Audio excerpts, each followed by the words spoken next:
played a fast hand on us when they did it in two ways. One, they messed up the court issue. They played some fasting with that. And then they what else did they do?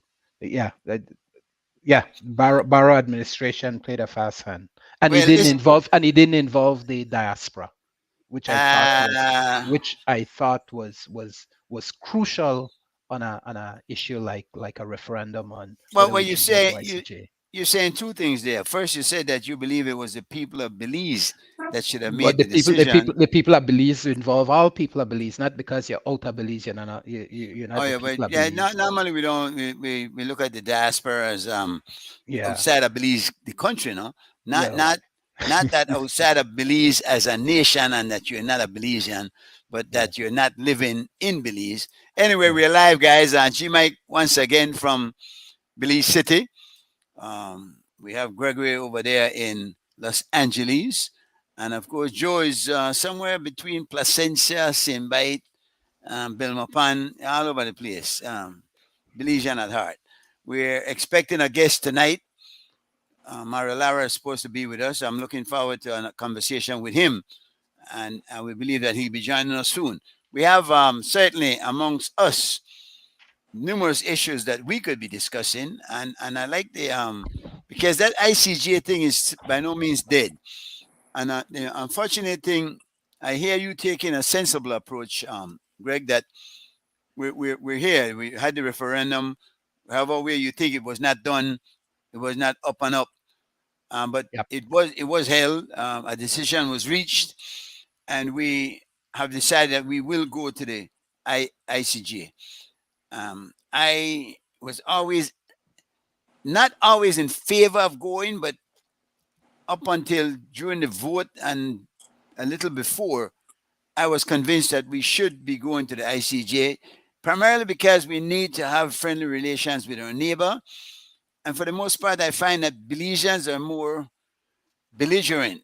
Um, and the funny thing is that while we're belligerent and we don't want nothing to do with Guatemala, no Guatemala, we don't want to hear that, we're also belligerent against England because we don't want nothing to do with colonialism again, and that the reason for all our problems.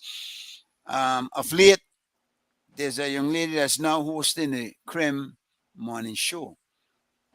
Boy, and she's anti-colonialism.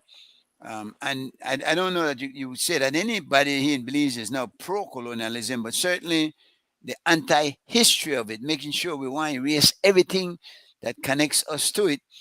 Um, I hear Yaya calling this morning, Yaya Marine, and she takes it to a different level. I don't know. What do you feel, Greg? Can, What's up with yeah, sorry. go Mr. get you? Chairman, can I just make a point that is noteworthy with the topic you're speaking on just now?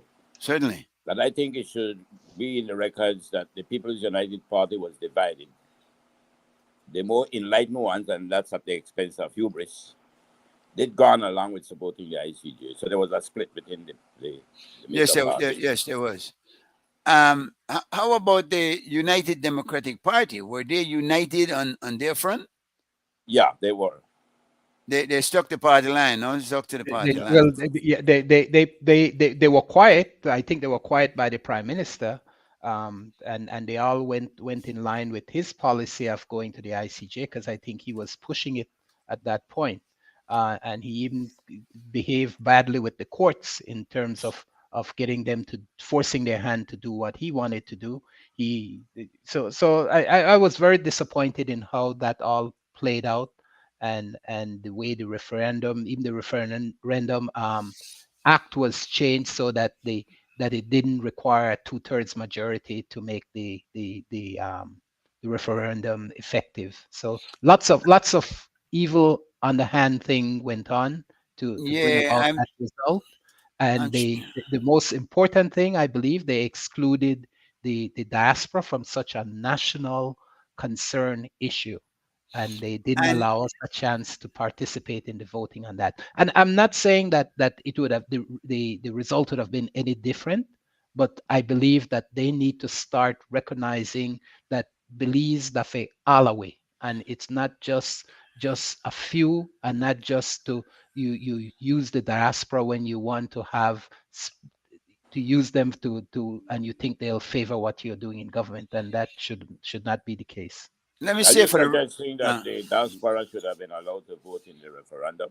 Yes, I believe the diaspora should have been allowed to vote, to participate in the referendum. It was such a critical national issue that involves all of us. It wasn't like a party politics issue. It's a national issue that's of concern to all Belizeans. And it doesn't matter where you are, doesn't matter where. And I'm not necessarily talking about diaspora that are not citizens or direct citizens. You know, I'm talking the people that were born in Belize and understand this issue and wanted to participate in it.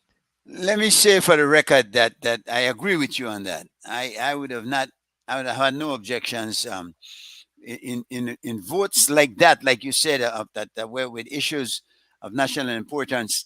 I believe that the diaspora should be involved. I welcome the announcement that the Reform Committee was having a fifth constituency, as such, if you call it that, or a division, which would be the diaspora, the north, south, east, and west, and then the diaspora. I can see that, all of that. My sticking point again is still that if you have renounced your citizenship in Belize, if you have pledged allegiance to a foreign state, that you cannot come to Belize and run for political office. So, or at least for the House of Representatives. But that I have stuck to that point, and I am not right now willing to move from that at all. But there's an inconsistency with that position, because you could have an American that become an unnaturalized Belizean. You could have a Guatemalan. Wait, you could have a Guatemalan that is a naturalized Belizean citizen. So where's the inconsistency? Where's the inconsistency? Is that you're allowing people with other allegiance to other countries, and even to the enemy of our state to participate and to run in Belize election. Let's clear that up, because I never did condone the granting of citizenship. But it is a fact. But it's hold on. That has nothing to do. We're not stating that are not facts with the deal with on this one. My position on that. I never can see it's unconstitutional. There's a clause in there that gives the minister discretion to go past that. I think that should be removed totally. It should not, until the claim is settled, no Guatemalan should be able to become a citizen of Belize. Let me put it like that. However, you said that foreigners could come in and become citizens and become Belizeans, and then take part in a system. I can see, if you come to Belize and you accept that I am a Belizean, I pledge allegiance to the state of this and the flag and all of that, then you, to me, are more Belizean than the Belizean that was born here and renounced citizenship to pledge allegiance to a foreign prince. That's not consistent at all, because the facts. Go ahead, Mr. Cowie. Let's begin with the facts indeed. The fact is that Belize allows dual citizenship, right? Yes. The United States does not. And I think that the need for a Belizean becoming an American to renounce, if not denounce, Belizean citizenship cannot be ignored. And I don't think it's a point that we should just brush under the carpet. I think the chairman has a very good point. But then I'm not suggesting that we should not discuss it, because let's look at the reality of it. How can you have to denounce or renounce, choose your choice of words, whichever one they use in American? It's the renounce, yeah. All right. Now, if you renounce your citizenship, your loyalty to Belize, you are renouncing it. Are you doing it just for convenience? Well, I think people do seriously. Right? Yeah. I don't think we should just take that. But it's an oath sworn before God. It's an oath that you swear before God. The part about God, I don't care. The part about the implication of the legal implication is what I'm concerned about. God is up there somewhere, and He doesn't even care about what citizen you are. You're a citizen of the world as far as He's concerned. These little thing we create borders and stuff. God, I don't think he ever recognized that.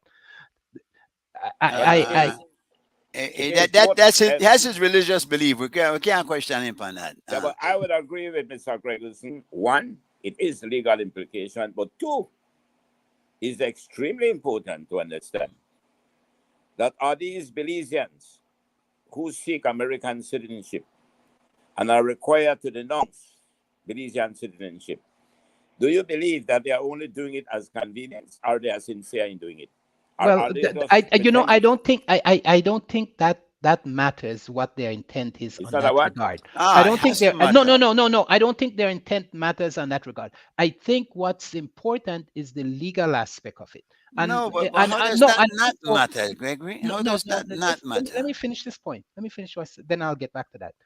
A lot of times, to get the job you want, to get your social security, and to get the benefits and stuff you need, you have to become an American citizen. If you want to work in certain environment in this country and have certain position, the citizenship is an integral part of that relationship that you have to do. So some people do it for convenience, for the fact that they need to do it for that. And I'm saying the important part is if someone renounce it, but if they have the desire, I don't think anybody will go through all the effort of wanting to serve in Belize and have bad intentions about Belize and doesn't have the loyalty and the desire to be an honorable person in the House or in the Senate or any place of service to Belize. I believe if you make that commitment, that's what I wanted to say, to do that, it doesn't matter that you had renounced your citizenship. It's because that's ridiculous, though. I think it is ridiculous. And do you look at citizenship as such a triviality? If a person is required, when in the courtroom, to swear on the Bible to tell the truth and the whole truth.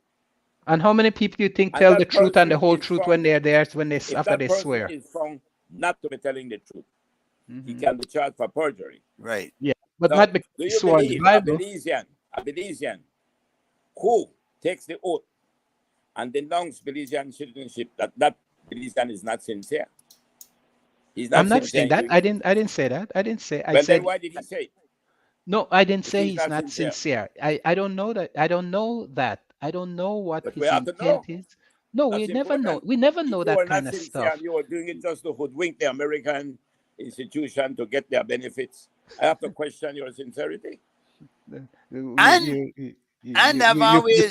pushing this to a point where it's not matching realism and reality.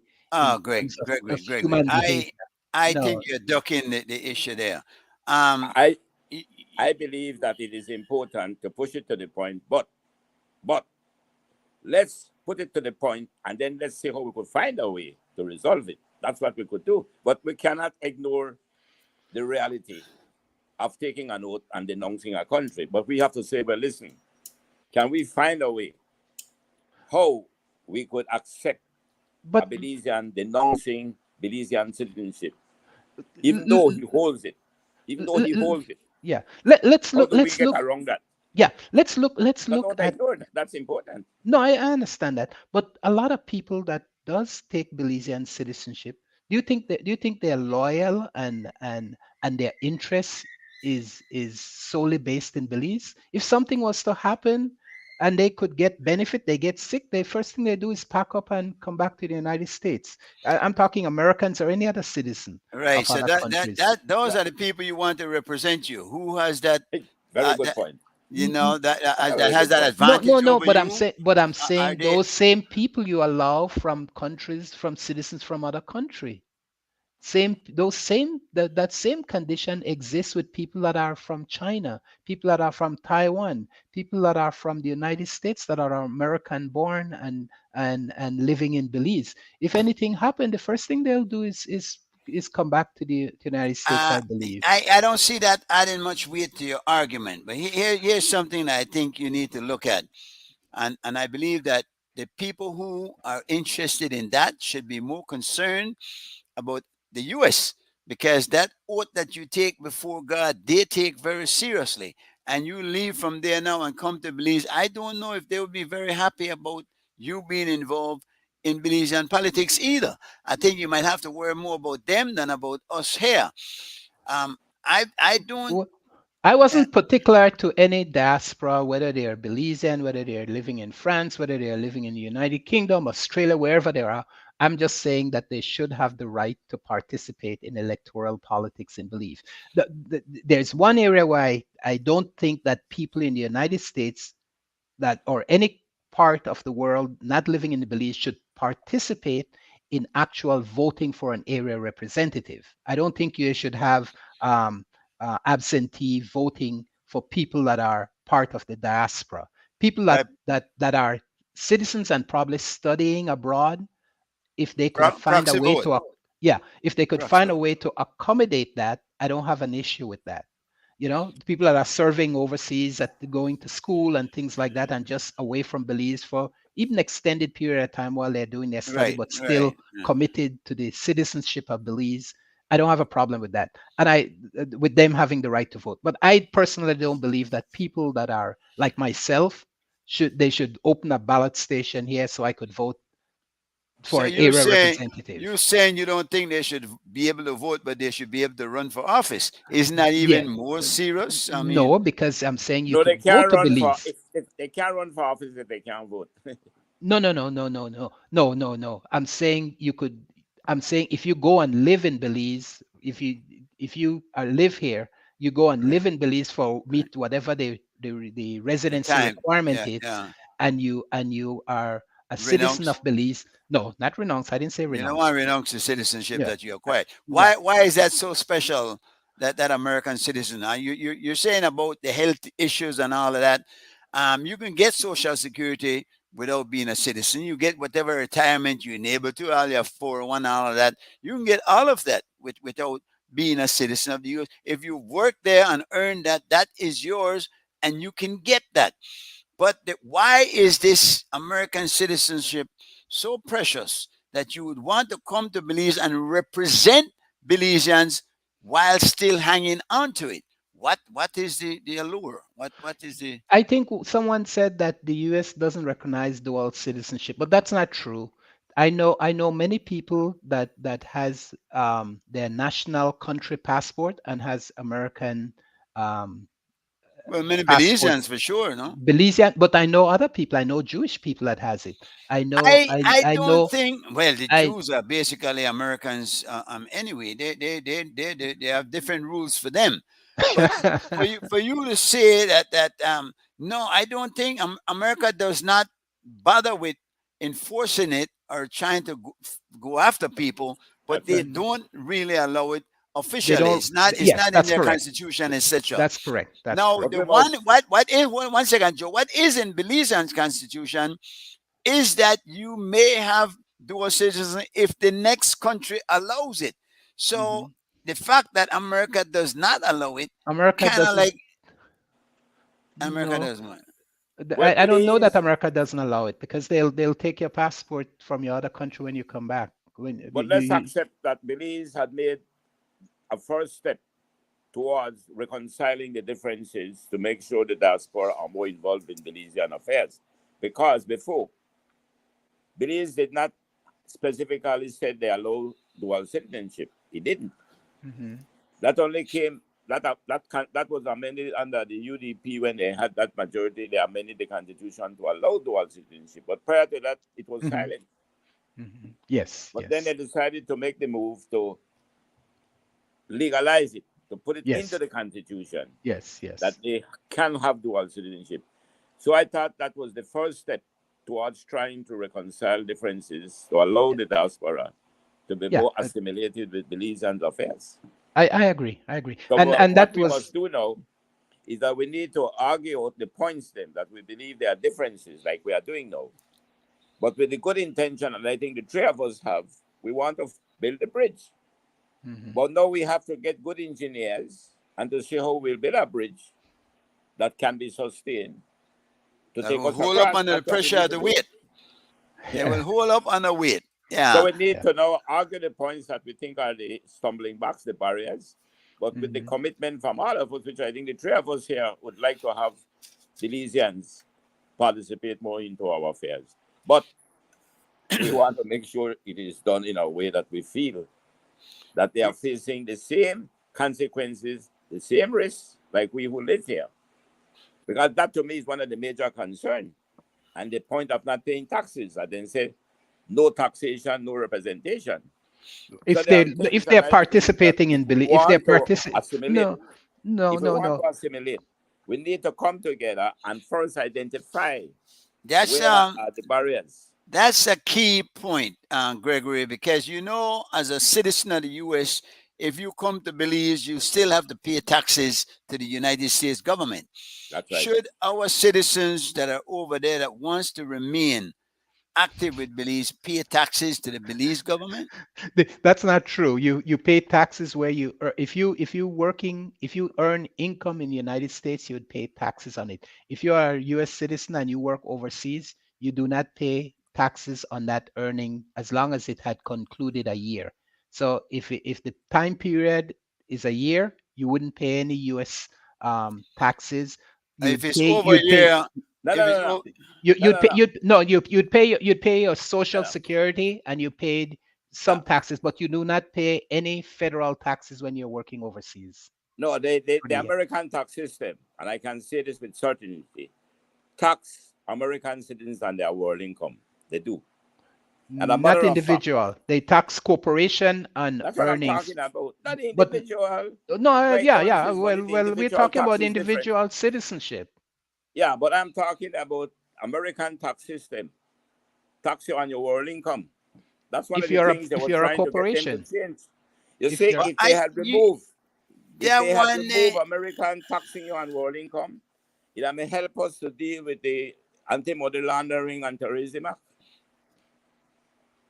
I think we have to do some more research Yeah. on that, Gregory, because I Yeah. can't argue it now, No, but you I'm need pretty research. sure that Americans, because I've heard the complaint often, that No, they that pay no, because we you work don't. for them. Sorry to interrupt you. We work for them.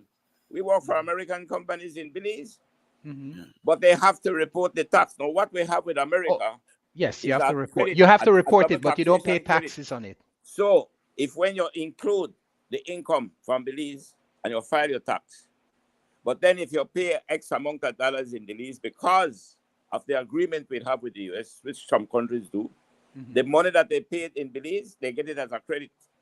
Yes. So if they pay 25 cents on the dollar, but when they go to America, they got to pay 50 cents on that dollar. Then they only have to pay 25 cents more. That's how this American tax system works. yeah, but that one, tell me something, Gregory. Are you familiar with the issue with Shine, where Shine has registered in Mesop, because he wants to vote in Mesop. Yeah. Where do you Well, nobody have ever enforced that, and lots of people vote in areas that everybody knows they're not registered there. I no, think no, no, lots of no. people do that. Lots of people do No, that. no, they can't. They can't They because you're can't, not and you're not on the voters list. If you're not registered in that area, you're not on the voters list, so you cannot vote in that area. And this is what the controversy is about. He wants to be registered there so he can vote there. yeah, yeah. Because if you're not registered in a particular constituency, Hmm. how you gonna vote? Then they don't got you on the voters list. Yeah. So I think though my argument was that I don't see why it should make any difference, because one man, one vote anyway. You only Yeah. get one Well, he vote. wanted to vote. He wanted to vote for himself, right? I know, So but are you that is there such a paucity of votes in that you need that one that is yours to get um hey, to you see overcome? an election in Belize when got won by one vote and two Yeah, vote, yeah. and the guy eat the vote, and then you So Yeah, what? but Mr. Morrison, let's look at this thing from this perspective. I want to be a candidate in the Mesop division. Mhm, Yes, that's what I want, first of all, to be a candidate. mhm. I would not take the risk and try to register there against the law. Because to me, the yeah, risk would worth it. yeah, yeah. Stay clear of that. You know how many candidates in Belize City? Dean Lindo is a good example. Dean Lindo was registered in Fort George and he never removed from there his whole life. He come and live in Caribbean shows, they all over, and he never Yeah. changed.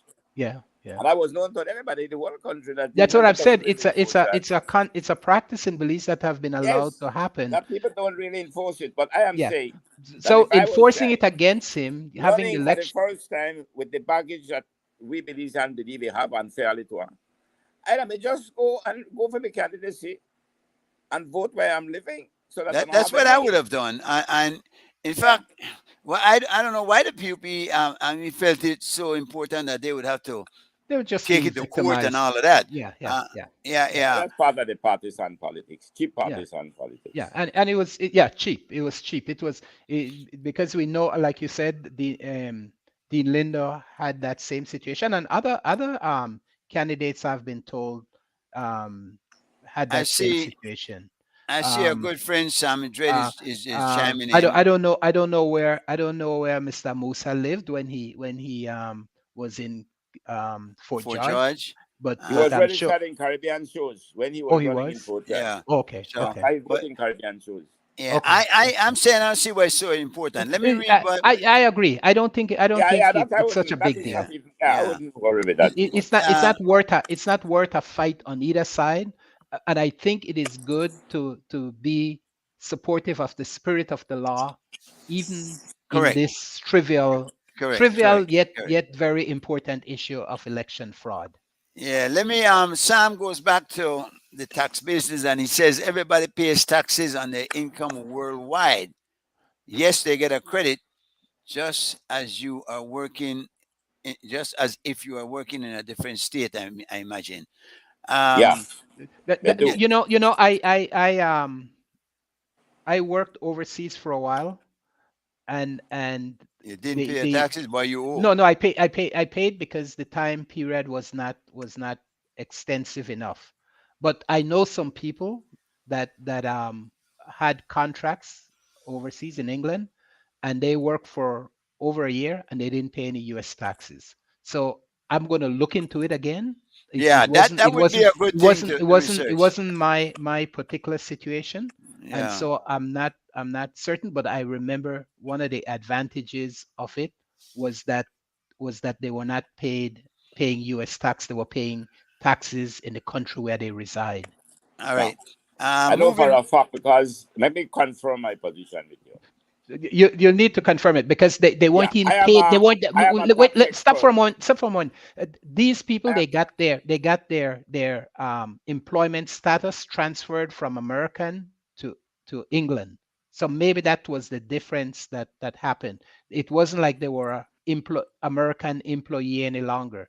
They were working for the company in England see, and get it. So maybe that's what the yeah, difference America is. is one of the few countries, if I remember well, in the world that taxes you on your world income. They do. Okay. Now, we have experts in the business in taxation, American taxation, and we have experts in Canadian taxation and Belizean taxation. Mhm. So we weren't doing taxes for individuals in Belize Mhm. because we never had such. Right. But we did for American companies. Yes, yes. I know So I companies knew that, pay. I know companies pay. yeah, both of our, they have CPAs, my son and my daughter, and they did American taxation. Mhm. I did Canadian Yeah. taxation, which Let very me much like the American. So we, let me but what the lady said just now is true. She's right. let Or me the let me gentleman.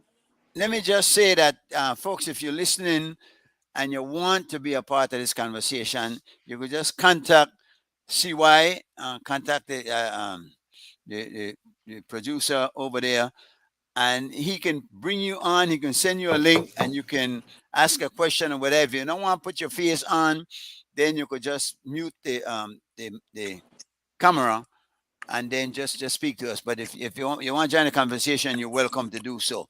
Now, Gregory, moving on to the Michael Perfit scenario, fiasco, if you will. Yeah, yeah, yeah, Um, yeah. is he in San Pedro? Did you see the well, it went viral. Everybody saw it when he Hmm. was talking about it. Yeah, It was unparliamentary for sure. yeah, He can yeah, yeah, explain it as being some synonym yeah. for chicken all he wants to. Yeah. Um, I find that it was improper. Um, It is a very coarse discourse. yeah, I saw it as totally impolite and improper and rude yeah, and unnecessary. It didn't make a yeah. point. It didn't make a It didn't point. get anything. It clouded everything. All right. Clouded everything. Let me welcome our guest who has chimed in. Mario, you're okay. I see you on mute now. Good evening, Mr. Lara. How are you? Good evening, G Mike. I'm doing well. Had All to right. take traffic to get here, but I made it. Well, I'm glad you did because we certainly have a lot of issues. We could go back to some of the issues we were discussing before you came in. You know Gregory Emerson and Yes, Mr. Joe Coe. I So, absolutely know Mr. Kaye. Hi, all how are right. you So, doing? But Mario boy, and also so long, they make sure that they say Mario, no. A good while. I think the last time was in Southern California, no? Yeah. At your brother-in-law home. yeah. Chino. Mario, we touched on the ICJ for a while there. You, I believe, was against going to the ICJ, were you? I was, yes. How do you feel now? Well, I mean, it's a moot point at this stage. So we're there, and Which is, we're waiting to hear what the outcome will be. I imagine our Belizeans should be hoping that we do come out ahead on this one. Definitely. I wasn't opposed to it for any fear of it going south. I just thought that it was a complete waste of energy, resources, and time, because I don't think it will change the behavior on the ground any which way. I mean, maybe it will give us a little bit more confidence to say, hey, Guatemala, back off. But ultimately, at the end of the day, I think all the resources that's poured into going there needs to go into, activating our borders and doing stuff on the ground. Don't you think, though, that settling this in the court might, in fact, relieve all the tensions, and we could establish good relations, trade relations, etc. Well, we have a big market in Guatemala now. If we could tap into that, it'd be certainly good for us and to live in peace. You can't argue that. You can't argue that, and I wish that that's the outcome. I honestly do wish that it releases all the tensions and we can all hold hands and sing kumbaya afterwards, but somehow I doubt that that will be the case. I think there will still be encroachments. I think there will still be illegal border crossings. I think there will still be conflict at the border after it's all said and done, and we will still have to deal with all of that. But not having them hostile towards us would not be a bad thing, for sure. But what I'm saying is that I don't know that a ruling will stop we don't any know kind of encroachments and hostilities. Yeah, we can't go there. Yeah, I think the encroachment is an issue on our side that we have failed as a government, as a people, to protect our borders. And I don't know if it is cost or if it's just some timidity or if it's even possible. Is it even possible? It is. Well, it is possible to a degree, because when we learn of it, we could stop it. But they seem unwilling to stop it, even when the government seem to know of it. And it's we know of the Sarstoon constant movements. We know of coming in and doing timber, but it is part of the corruption of our government and of our system. I'm sure some of these people in government knows what's going on, and there's a little side pocket that's why the timber is being moved from certain areas of the country. A bit of a conspiracy theory there. Yeah, I know, Mr. Kawe. I say, how do you know that?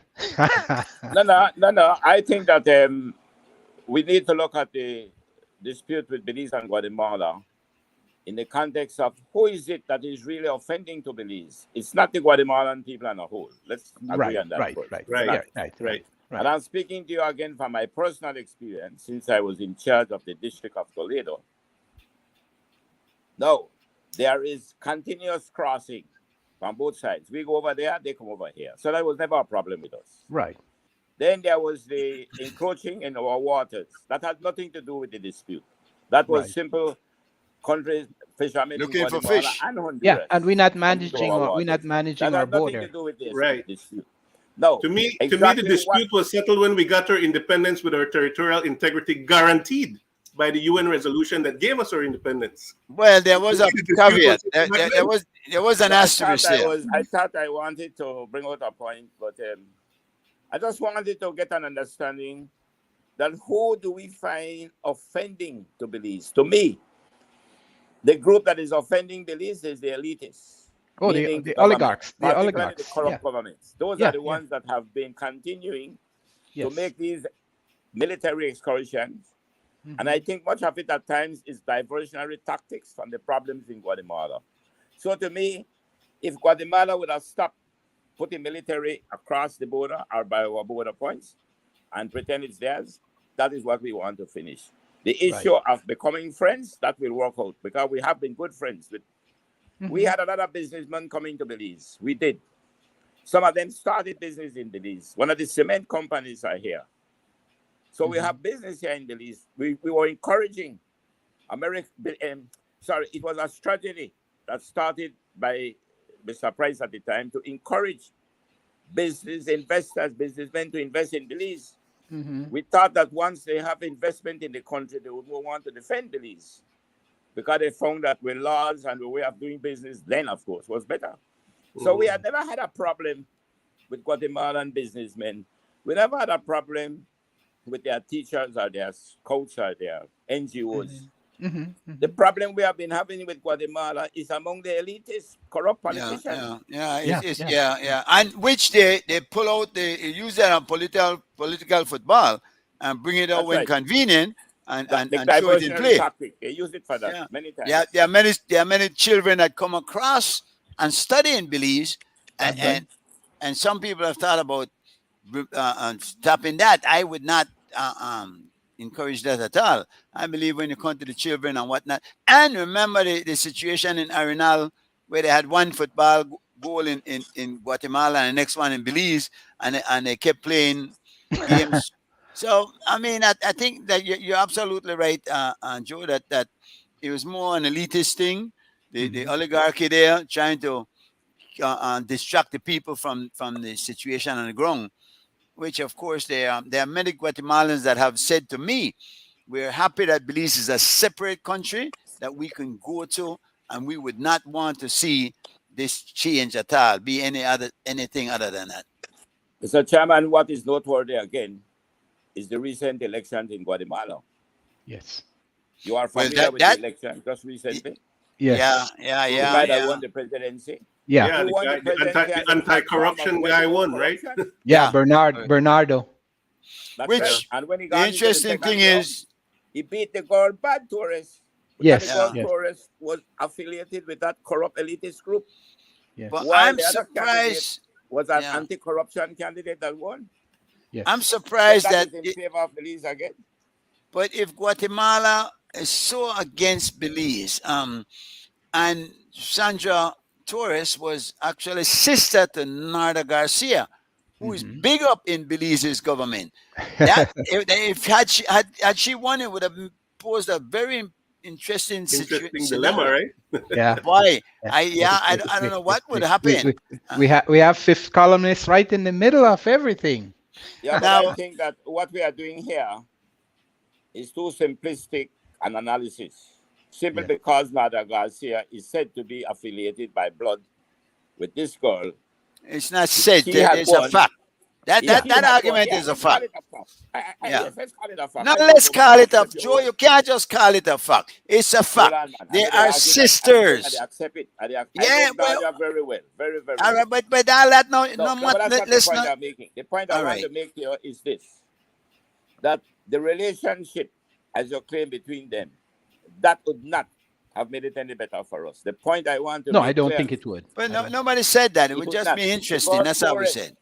The girl Torres, remember what she gone through, right? You remember what she did, even divorced her husband. No, I'm saying to you that she represented that corrupt elitist group Yes. who were trying to hold on to power. The Yes. guy we won is very anti-corruption platform he run on. I am saying I believe that goes down better for Belize rather than this girl with who happens to be a friend of mine. I don't know. Yes, think this yes, guy I will be agree. better for us. I agree. That's all I I wanted to agree. point I out. agree. I agree. I agree. So, but you would, what you think would have been the better scenario for us? That this guy won or that? No, Torres because had won. Torres that this guy represents the win. elitists. Torres win. represents the people that are claiming But Belize. it should also represent opportunity for a close No, I don't interaction think that. between Yeah, No, no, countries? no, I don't think I that don't buy interest that. would. I think the No, interest she has is the interest of the elite group that's right. that runs Guatemala, and would want to see Belize be part of It, Guatemala. it probably doesn't make a huge difference, but I think the guy who ran on the anti-corruption, pro-democracy campaign is obviously the better choice for Belize to work with, right? I mean, I those do are think so. values that we Well, hold as well. Yeah, certainly And from he has- and his He father comes from a good family. yeah, his His father was the won. first president in our free democratic election. That's correct. That's correct. So the guy Yeah. very pro-democratic and And his father was overthrown. His government was couped by under some U.S. State Department policies well, That's certainly rise up against him. the fact that he won is good for Guatemala. Let's put it that way. Yes, Right. yes, And the world. and So probably good for Belize too. Well, probably yeah. Well, we hope. Mario, let's talk about you some more. You I know you had moved back to Belize one time, Yeah, and then you changed your mind and gone back. right. Where you stand now? I've been back in the US for about 15, 16 years since I moved back the second time, and getting closer and closer to retirement, ready And to move back home.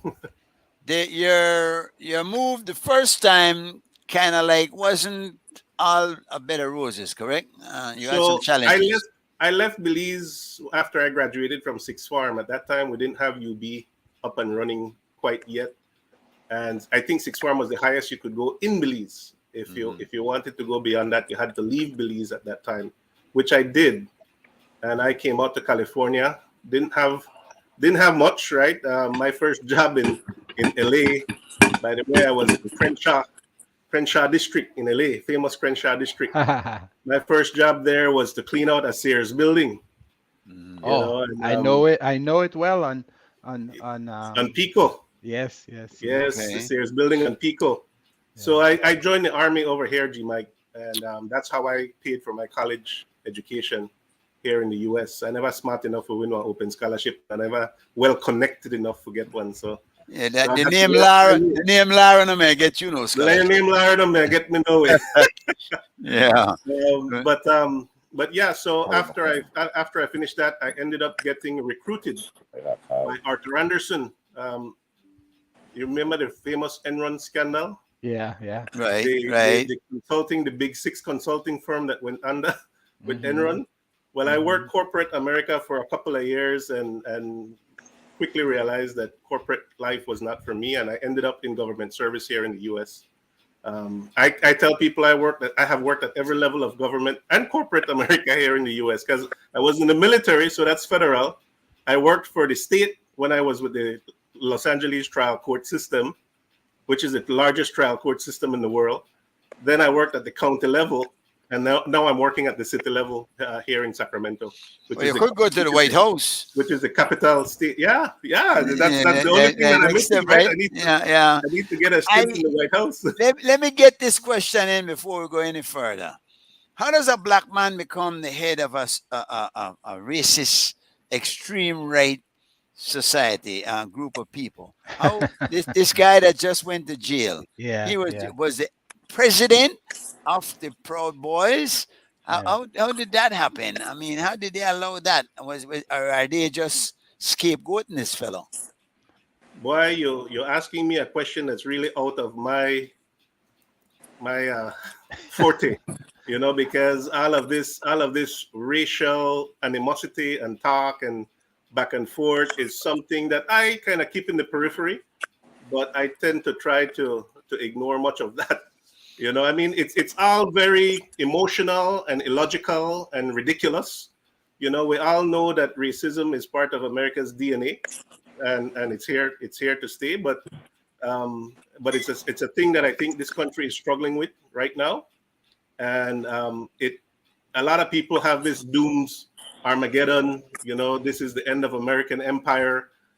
Because of the division, the social divisions that they're seeing right now in this country, but I don't know. I hope that you have better hope than that. I have better hope than that. America tends to do the wrong thing until it does the right thing. I think Winston Churchill, to paraphrase Winston Churchill, right? That wasn't And funny. You done.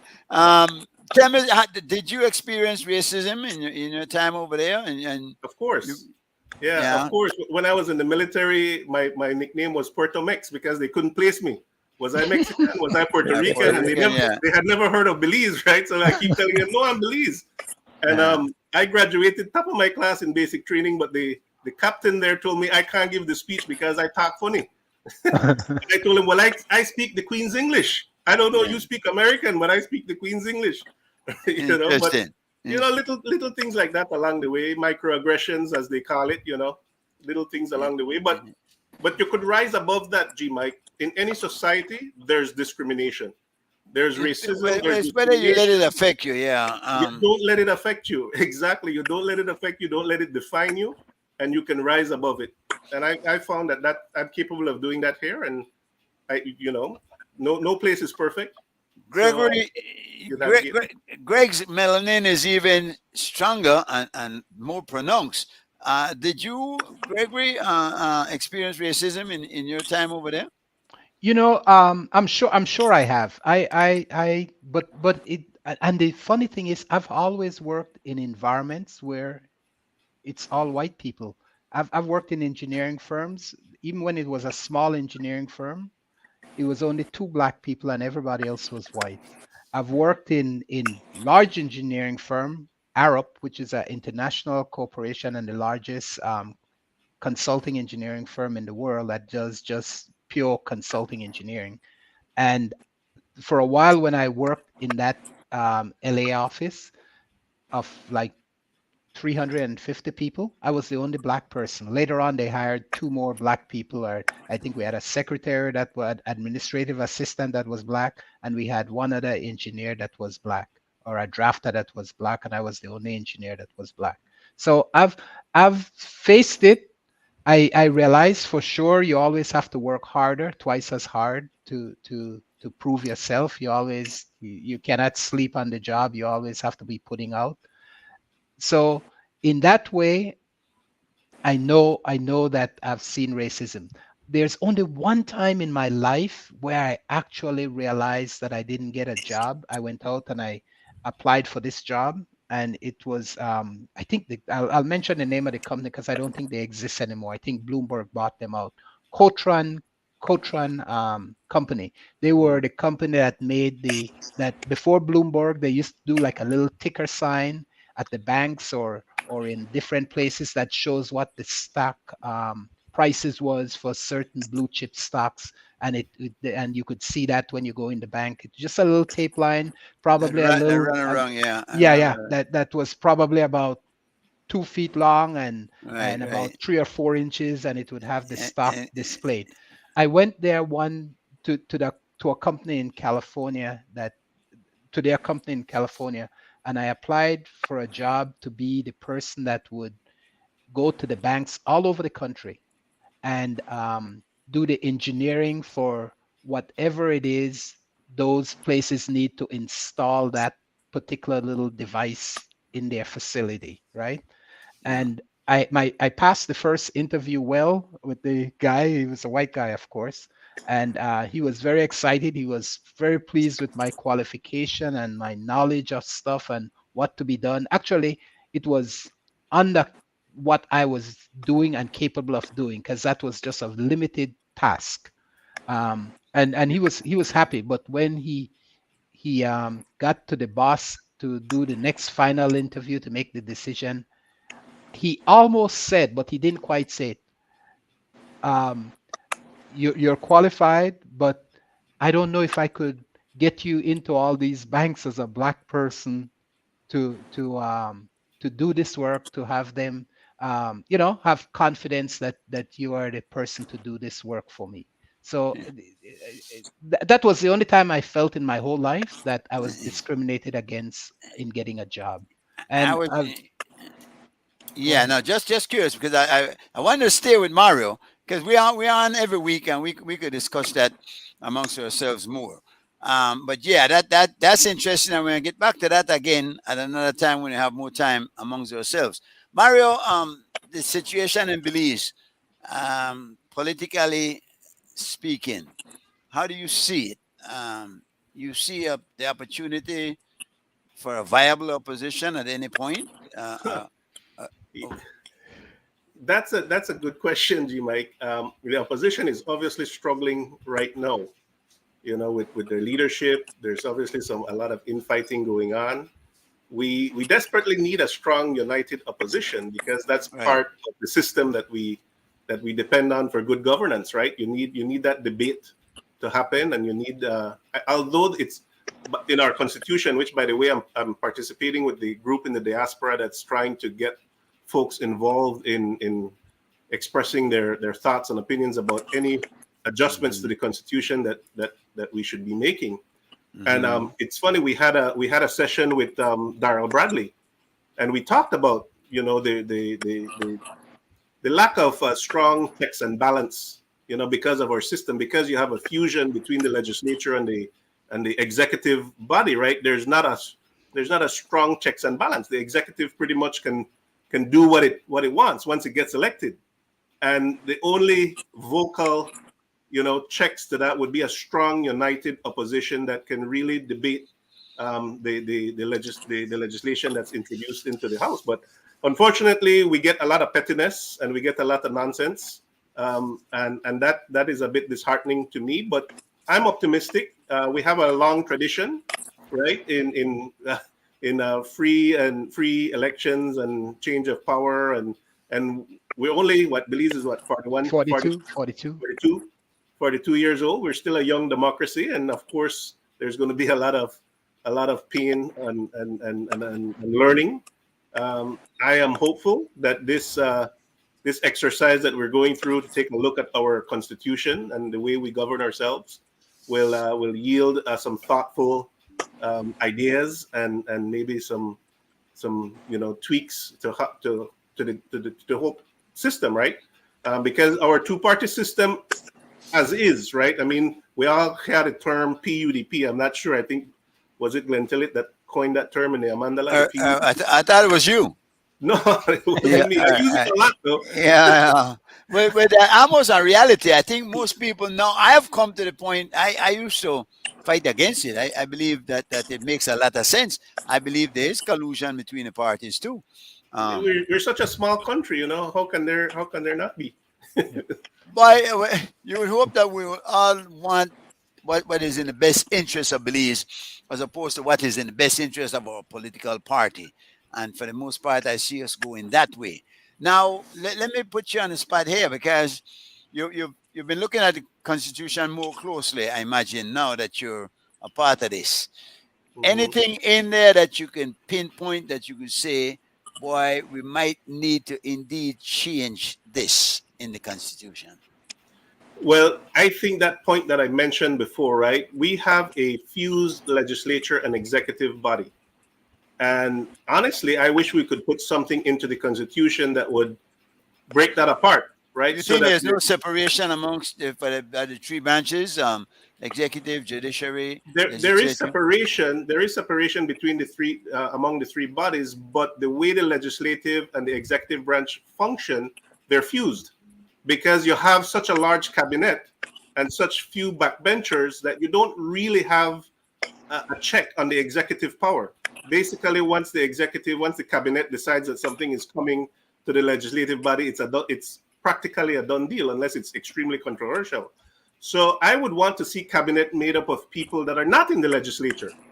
You know, sort of a cabinet that is made up of technocrats, experts in their field, rather than elected. I don't know that for sure, but it's something that I'm thinking of, that maybe that would strengthen our form of governance. And we don't have to become a republic for that to happen. I'm not in favor of Belize becoming a republic just because.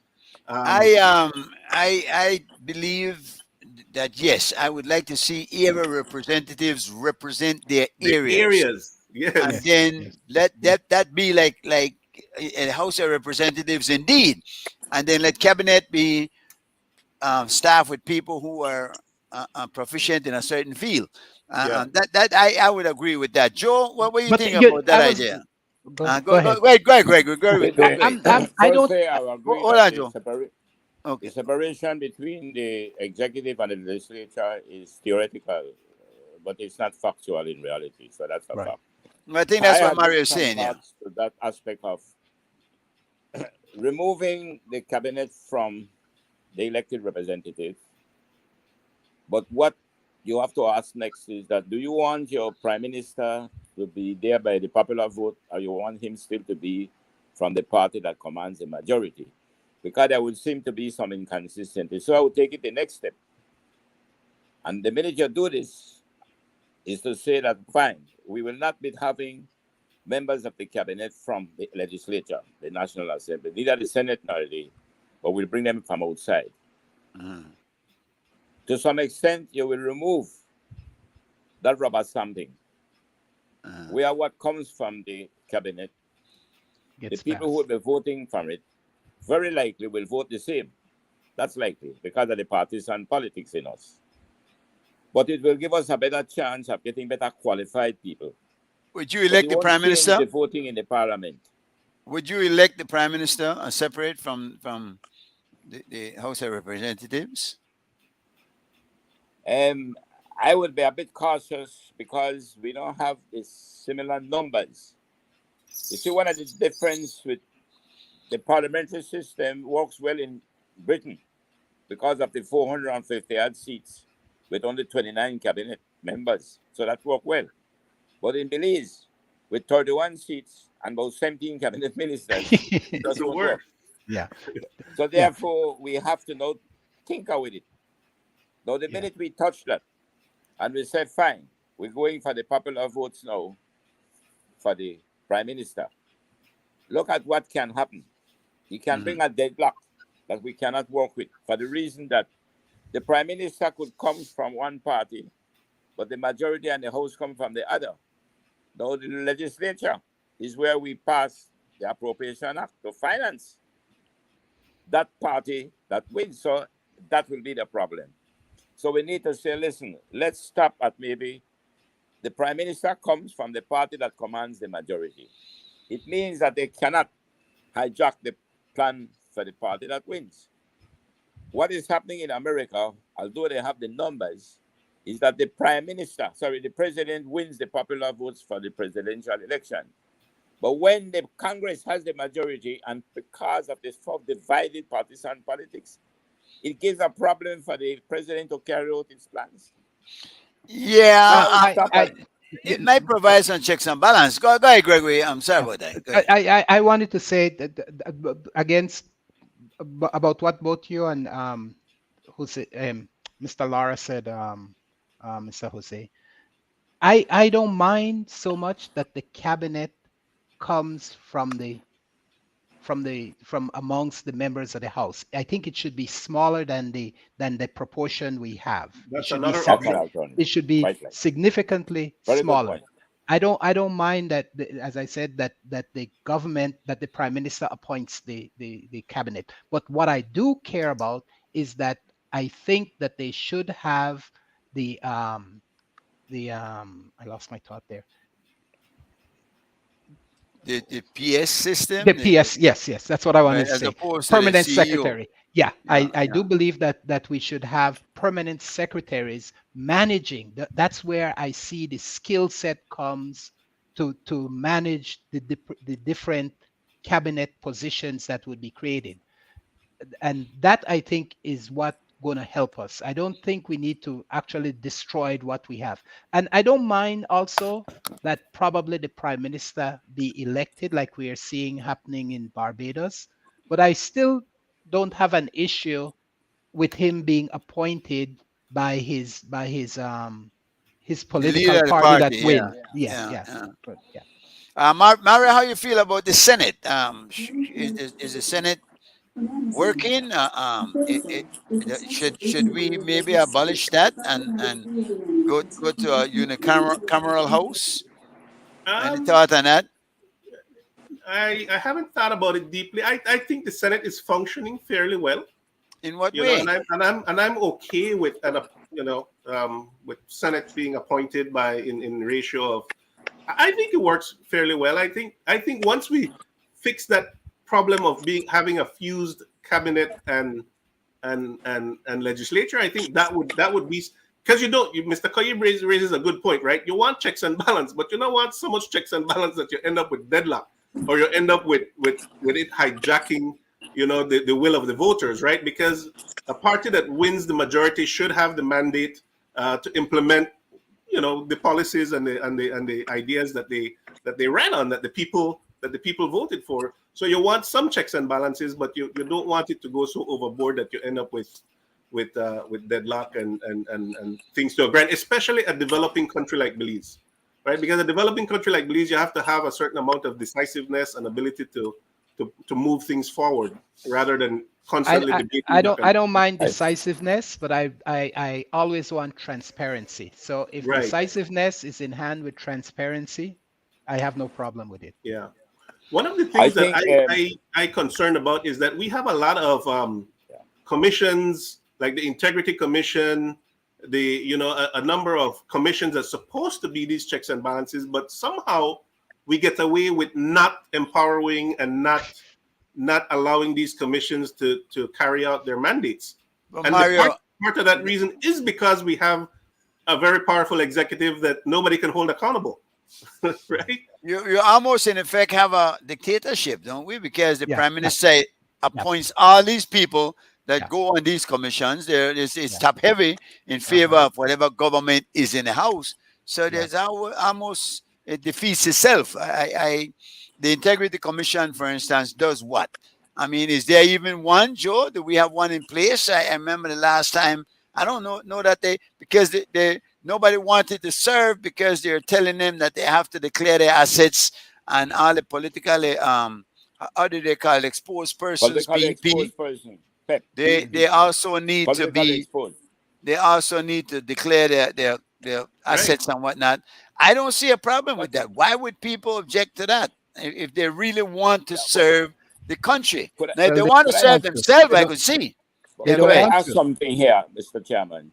Uh, I think I would like to just give a little more. I think Mr. Morrison and particularly Mr. Mario, who I think initiated some very good thinking just now.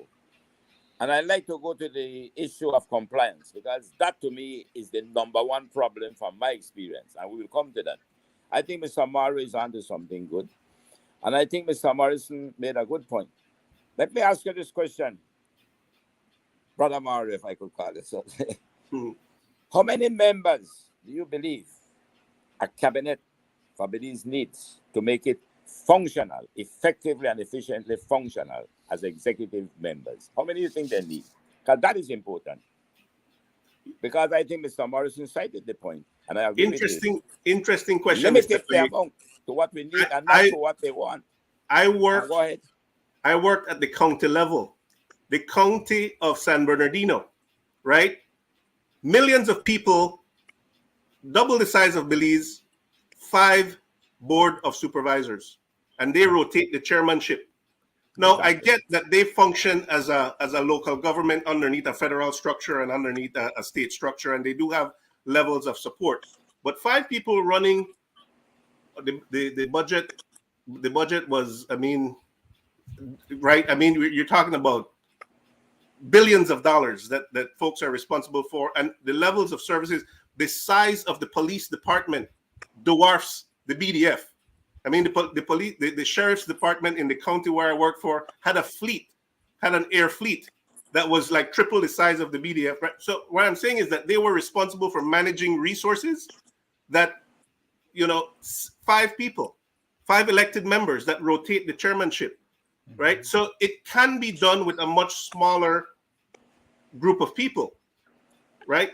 But you need that technical bureaucracy that had, like the permanent secretary system, where you have a bureaucracy that is well trained, well qualified, elite professionals that can advise the elected body, which is supposed to be focused on policy making, not the day-to-day running of the country. But if the elected body is going to continue being responsible for the day-to-day running of the country, as ministers are, then that's the problem, right? But Mario, you're onto something very good. Can I just intervene again? I hope I'm not taking over, but I like the point that you're making before we go over to that next point about the Senate and compliance. Let me give you a fact again in terms of the cabinet. We knew that we never need more than 8 persons. That's my to form number. the cabinet. That's my And number. why we knew it? Because one, we brought all the transport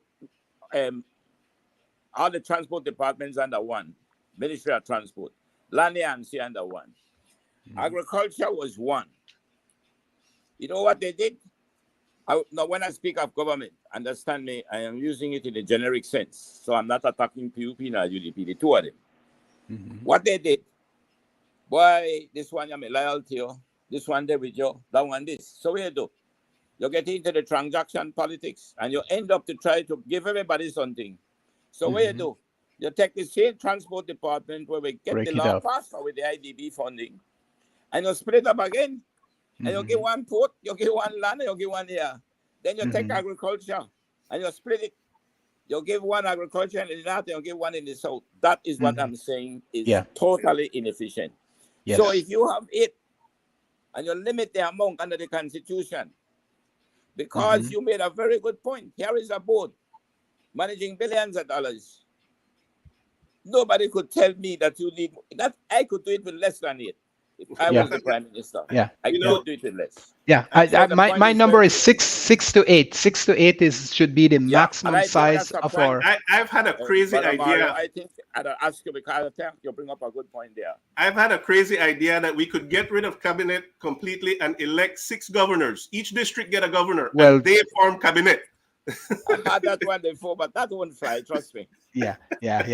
Well, I was hoping to get state governors the last 2 times we talked, but it doesn't seem. And district Mr. governors. Came up with that. No, Mr. Morrison want to take us back to colonialism. No, that won't take you to colonialism. Remember when they had the It's not a British. district? It's not a British. It's not a British governor. It's a Belize. Belize. It's a Belize governor. Mario, the exercise to reform the whatever the proper word is, the Constitution. It's a reform committee. The People's Constitution Committee, I think, right? Committee, Right. Yeah. They didn't call it reform. Are they? Is it sincere?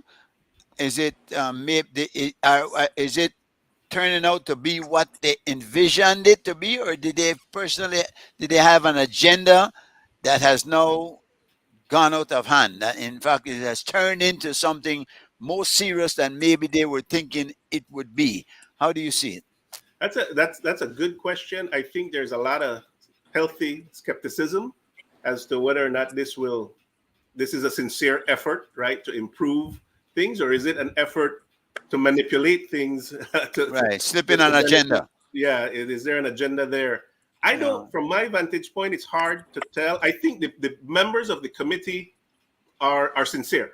The people who are the members of the committee. That is what I think is backfiring. I think that's where the cause the backfire, no? Where they didn't expect them to be, they would have gotten up there, yes, people, make Ali money, sit down and just not be concerned. Apparently now we see people genuinely concerned. And I saw that Mr. Chanona was saying that they pointing out 5 things that people have brought up that they want to look at. Certainly one is corruption. The next is enforcement, and make sure that I'm trying to remember. I'd written them down. The last one was that they want God to remain in the Constitution, which I imagine we've seen that argument in the U.S., of course, the supremacy of God, which is basically the same thing that we say. Right. Have you seen any strong points where you in the conversations you've had? My understanding, and I've listened in on a few of the lecture series that they're currently doing, and they're not.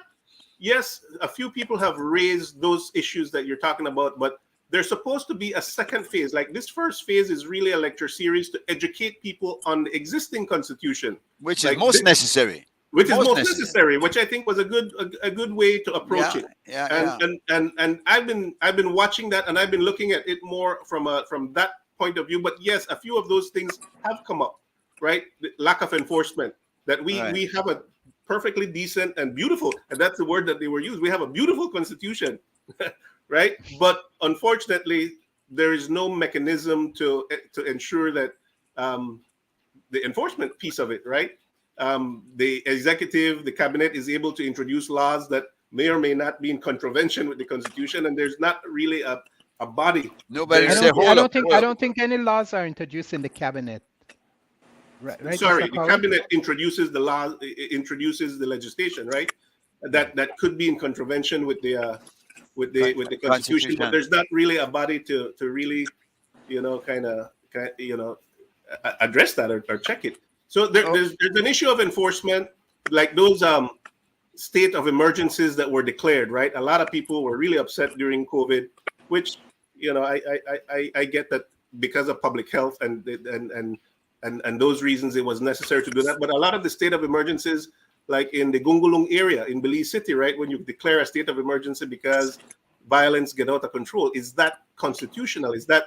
Doesn't that violate some of the basic fundamental rights of freedom of movement and freedom of association and freedom of certain freedoms? Yeah, but there's no mechanism to challenge that. No, but there's a certain stipulation that you need to consider for the best interest of the people, in the interest of the people. So if you're looking at it to maintain law and order, then certainly it is constitutional. Well, not so quickly. So quickly. Yeah. Because I believe maybe if it needs more police officers to be employed to take care of this situation. But when you're locking down a whole area and locking up people and locking up people without due process, right? Yeah, and I have an issue with that. Without due process. There's some issues there. The Constitution does provide for a state of emergency. Yes, but we are using it improperly. Well, I don't know. We're using it with a broad brush. You're going into an area. I'm sure there are some gang members in those areas, but not every little old lady should have to turn in at 9 o'clock and off the street. Everyone turn in at 8 o'clock and that type of curfew issue that happens. So I think yes, should there's anyway. Even without a curfew. Man, you lady out there 9 o'clock. Maybe she's gonna look for the little old man. I don't know. That too. Yeah. Well. Yeah. But no, I'm going to. Mr. Mario, I'd like to let me just finish off on something that you all were talking about. The issue of maybe the people who pass who effect the legislation in the terms of the emergency, they might appear to be too draconian to us in the sense that they gone too far then. They were looking to use the sledgehammer instead of a fly swat to deal with the fly. Yes. So we could say, that was too draconian. This is no fly. This is one dragon. No, I'm saying dragon. For those who believe that they had gone too far in carrying out the emergency powers, the reality of it is that the Constitution do provide for suspension of rights. They do. Yes, but In it case of does. emergencies. It does. But we're using it. Now, what will happen is this.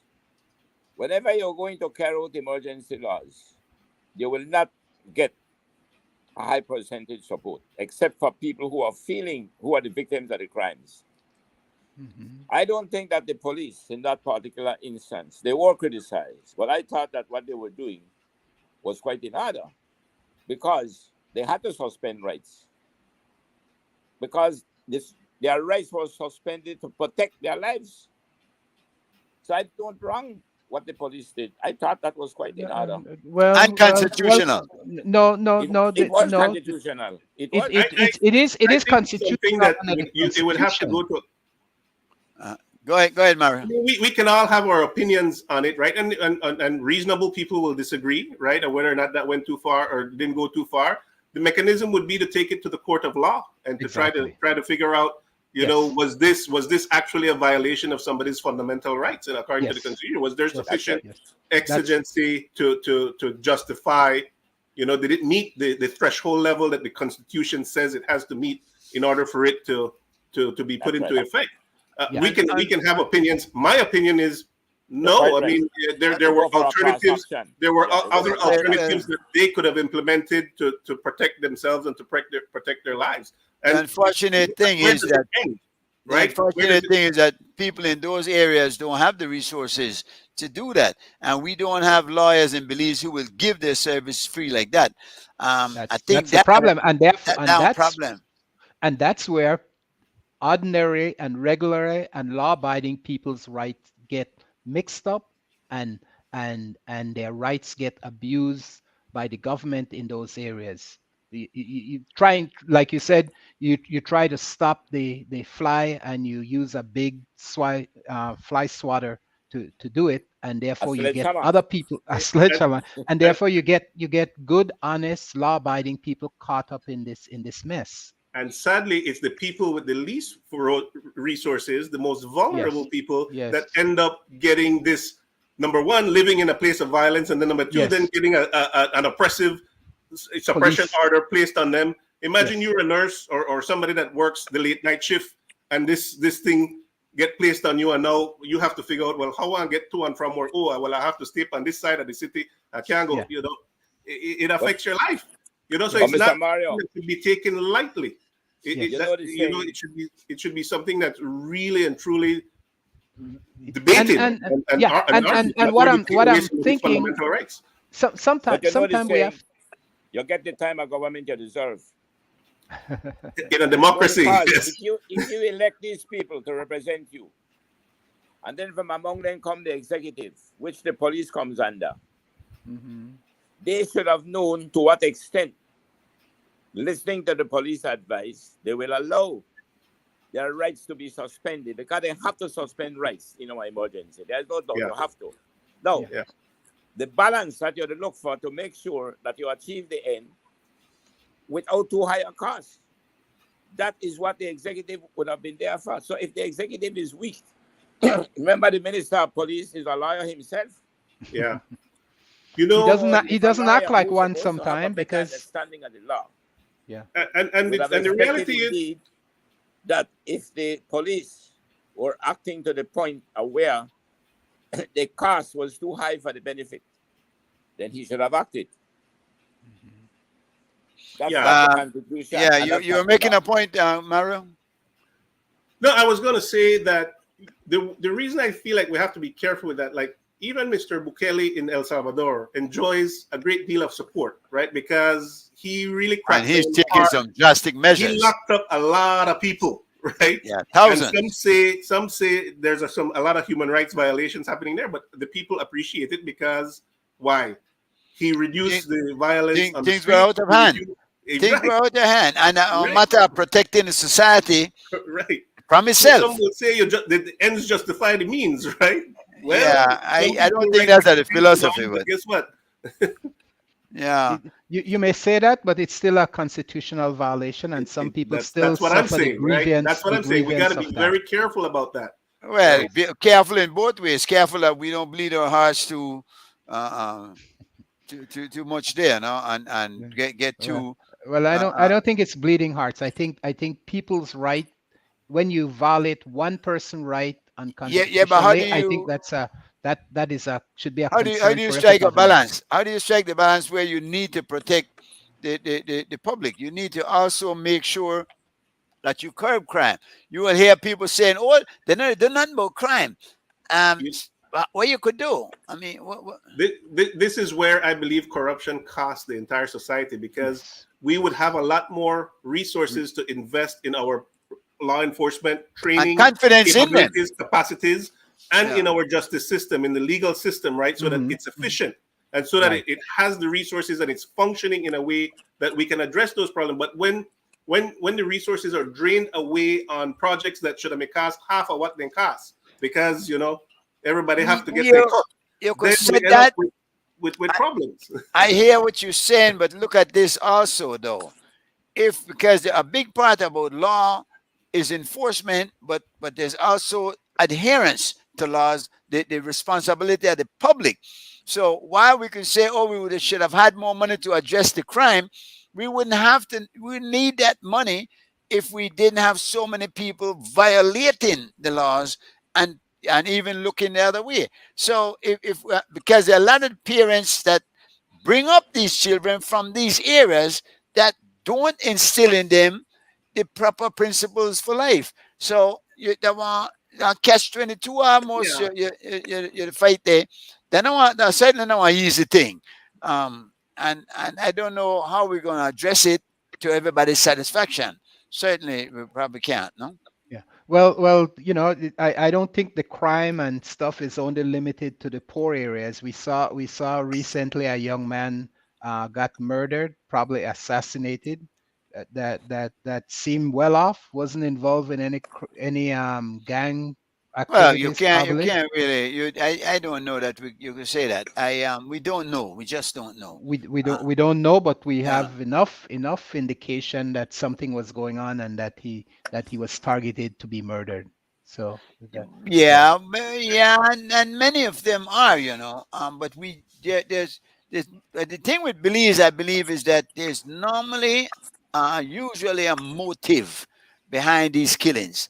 As opposed to say in the U.S. where they're just going in and gonna kill 10, 20 people in a supermarket for Mhm. absolutely no reason. So Yeah. that if that is one thing that's better about Belize right now, a blessing for us, I would have to say, yeah, that for me that's much better. Yeah. Um, Yeah. Mario, G-Mike, you touched on an interesting, G-Mike, because I feel like we're all nostalgic about when I was growing up in Belize. I could have walk any street, be anywhere.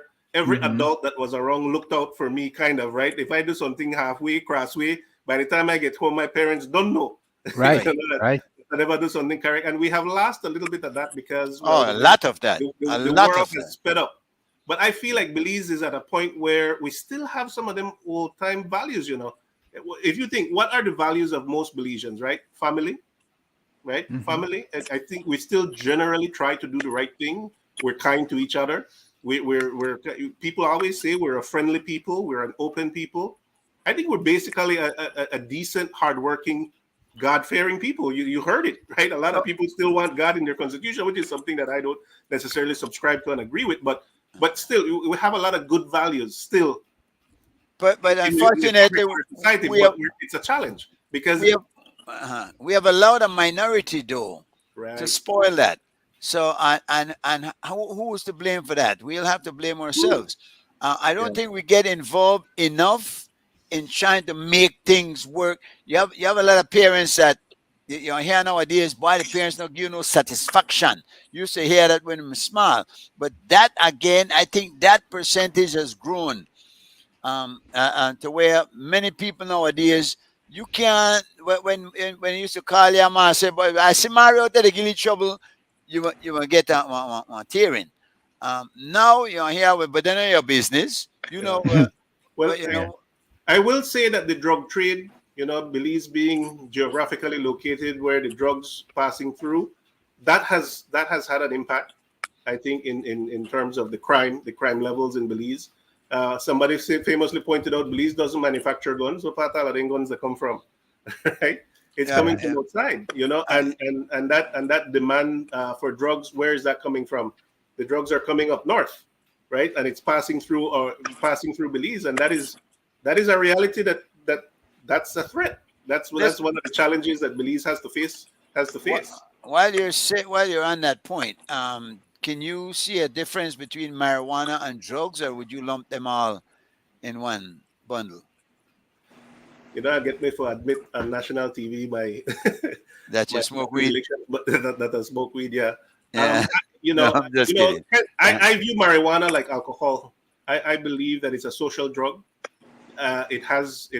Marijuana, unlike alcohol, actually has some positive benefits to it, and I don't see anything wrong with. I would be in favor of legalizing marijuana and regulating it, and that when this current administration talked about developing that as a green industry, we're already behind the ball in that. Here in California, recreational marijuana is established. And they just passed a new law in Belize that you can go be charged. I heard Dickie was saying you could get charged for up to $1 million or $20,000 if you got 60 grams or any large amount. Of marijuana? So I don't, yeah, from marijuana. I don't know if we're going in another direction from the common sense way, you know. Well, that's why I was concerned about keeping religion in our constitution, because the churches were up in arms against that, and I thought that was but they're the one that caused it to be defeated, because it was well on its way to be passed, except it got caught in the Senate. And but for me, I have no problem with legalizing any drug. I think it's a personal discussion. Why you guys are interesting views, Greg. Joe and jump on here directly. I know. What I'm saying though, don't blame God for the churches. The churches doing one thing. I see no connection at all, to be honest with you. No, and we're going. Let's go to morality for a bit, Mario. Couple of things with a couple of ministers, sitting representatives, and the guy Pierce, out Belize Rural South, and also Ferguson down south. Both came under fire for inappropriate actions, caught and tape actually, making improper advances. Are we to the point now where, and let me say that with a conversation with Joe, he suggested that maybe because they didn't catch him with his hand in a cookie jar, it's almost more pardonable than the fact that it was interaction with somebody from the opposite sex even. Are we going too far over the edge with this as far as morality is concerned?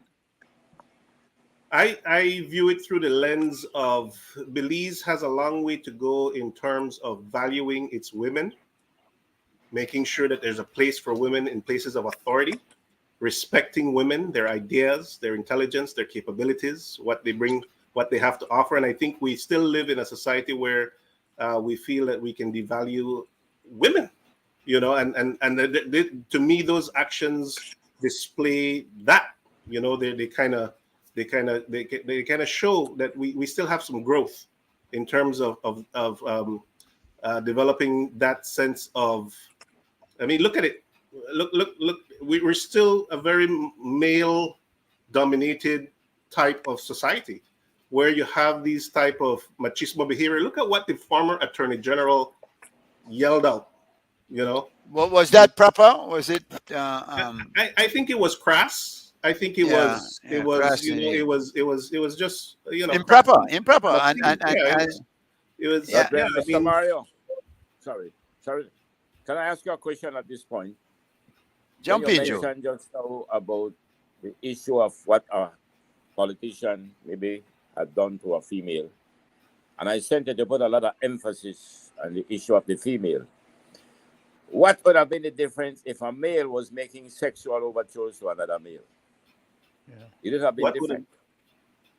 You are mentioning just now that here was a politician making overtures in a sexual sense to a female.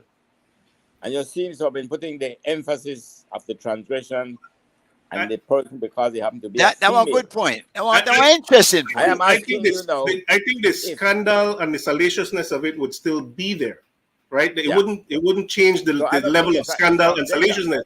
But unfortunately, in our society, what we see more prevalent is the degradation of women in our society, and that's something that's real. Let me tell you what go ahead. I agree with Mr. Cowie's point, because I don't think it made a difference whether it's male or female. That was the target of it. It's the action. I think the point that Mario made, that our society does not, I believe, place the proper value on women is an issue, and that's a societal issue. Agreed. Not only in Belize but across the Caribbean and across many developed countries and countries throughout the world. And we need to make more effort to involve women in our business and leadership and government and every part of our society. But I also believe that we need to not just piggy this into a box that these women, from what I saw, were necessarily victims. I did not from either of those situation with what Mr. Ferguson did and what the other minister did. I didn't see the women as victims. I saw them as equal players in whatever those actions were. Interesting. Interesting. I tell you what, though, when you talk There's a about power dynamic and power imbalance in the relationships there, but with that the apartheid, but when you talk about women now and bringing them up, I will tell you something. I did a class at UB a few years ago, and there were 37 women in the class and 3 males. In most of the higher level of education in Belize, you will find a large percentage of women as opposed to men.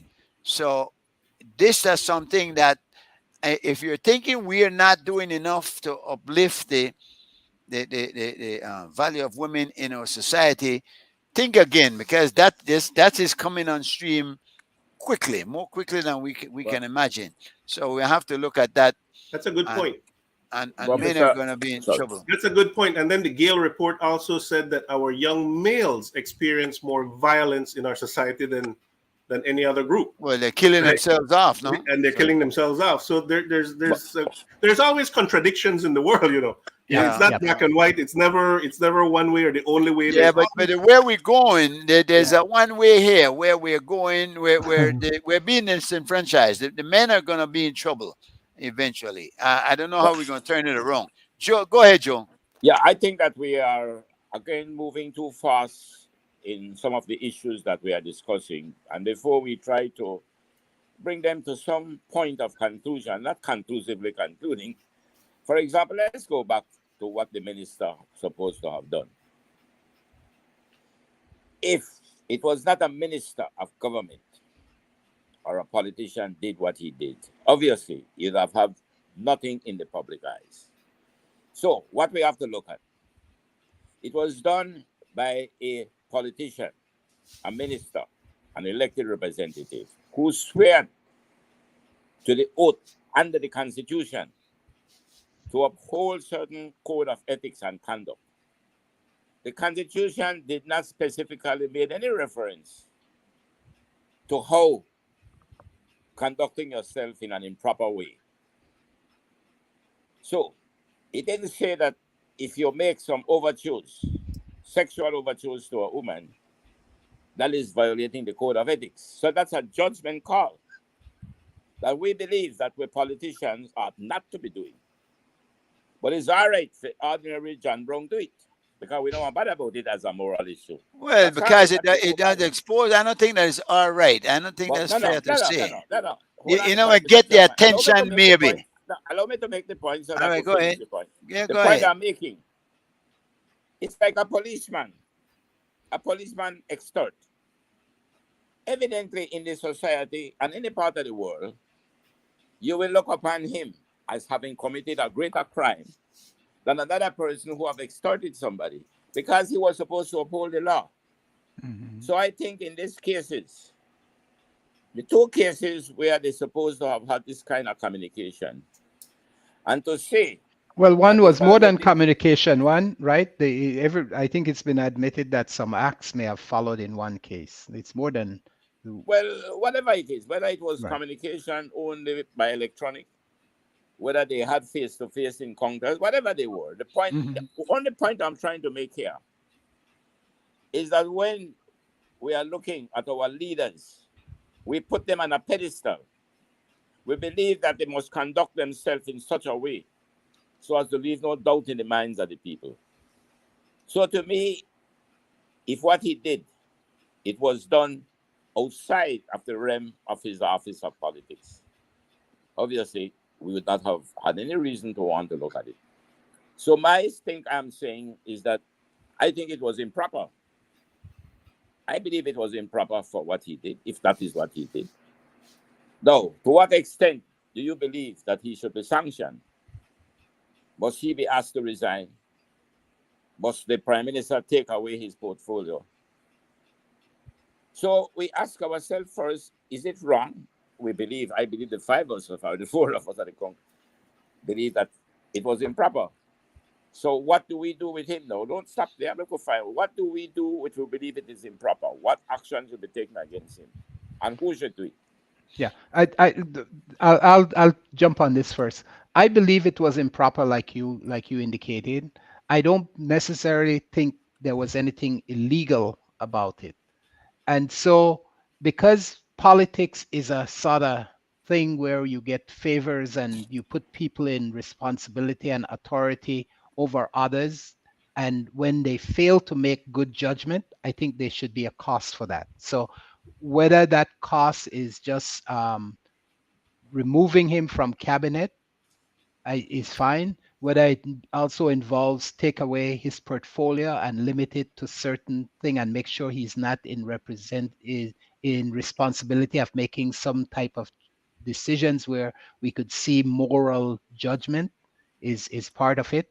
I think could be considered. I don't know what his actual portfolios are, so I wouldn't say take away his portfolio. Well, just on Can that I- case. Can I let, quickly let, follow let, up with this question? let me just get one thing in. Let me just get one thing in, because we have to look at things as punishment, not only for the action committed, but as deterrent for future. And this might be where we lack, is that we don't address these issues in the proper way to send a message to others. That's why we keep facing the same situations over and over again. But Very go good ahead, point. Joe. That's the point Go I ahead. wanted to come down to. Now, under the International Convention for Corruption, the Thursdays of meaning, using your office for personal gain.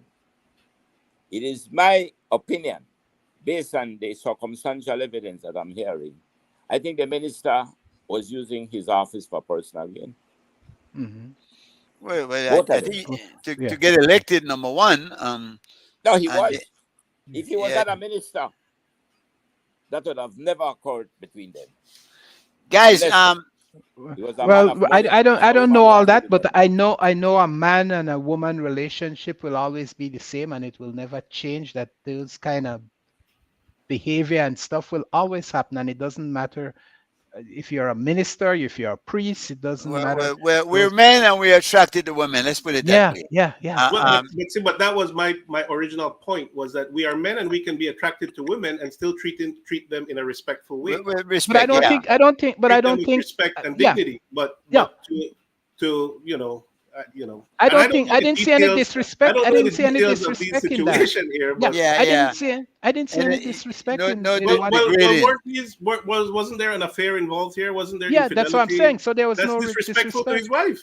Oh, Well, to his come wife. on, No, Lara. come on. But That- yeah, that- nah, yeah. I'm We not- can't I'm not- police morality like that, man. No, No, but that's what no. I'm saying. That's what I'm saying, G Mike. Those are some of the values, right? That our leadership reflects who we are. Yeah, but That's some correct.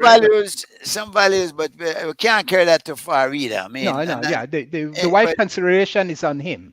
The wife let me consider- let's just go on. And Joe was suggesting that maybe we move from one issue to the other too fast. But remember, we got 2 hours, Joe.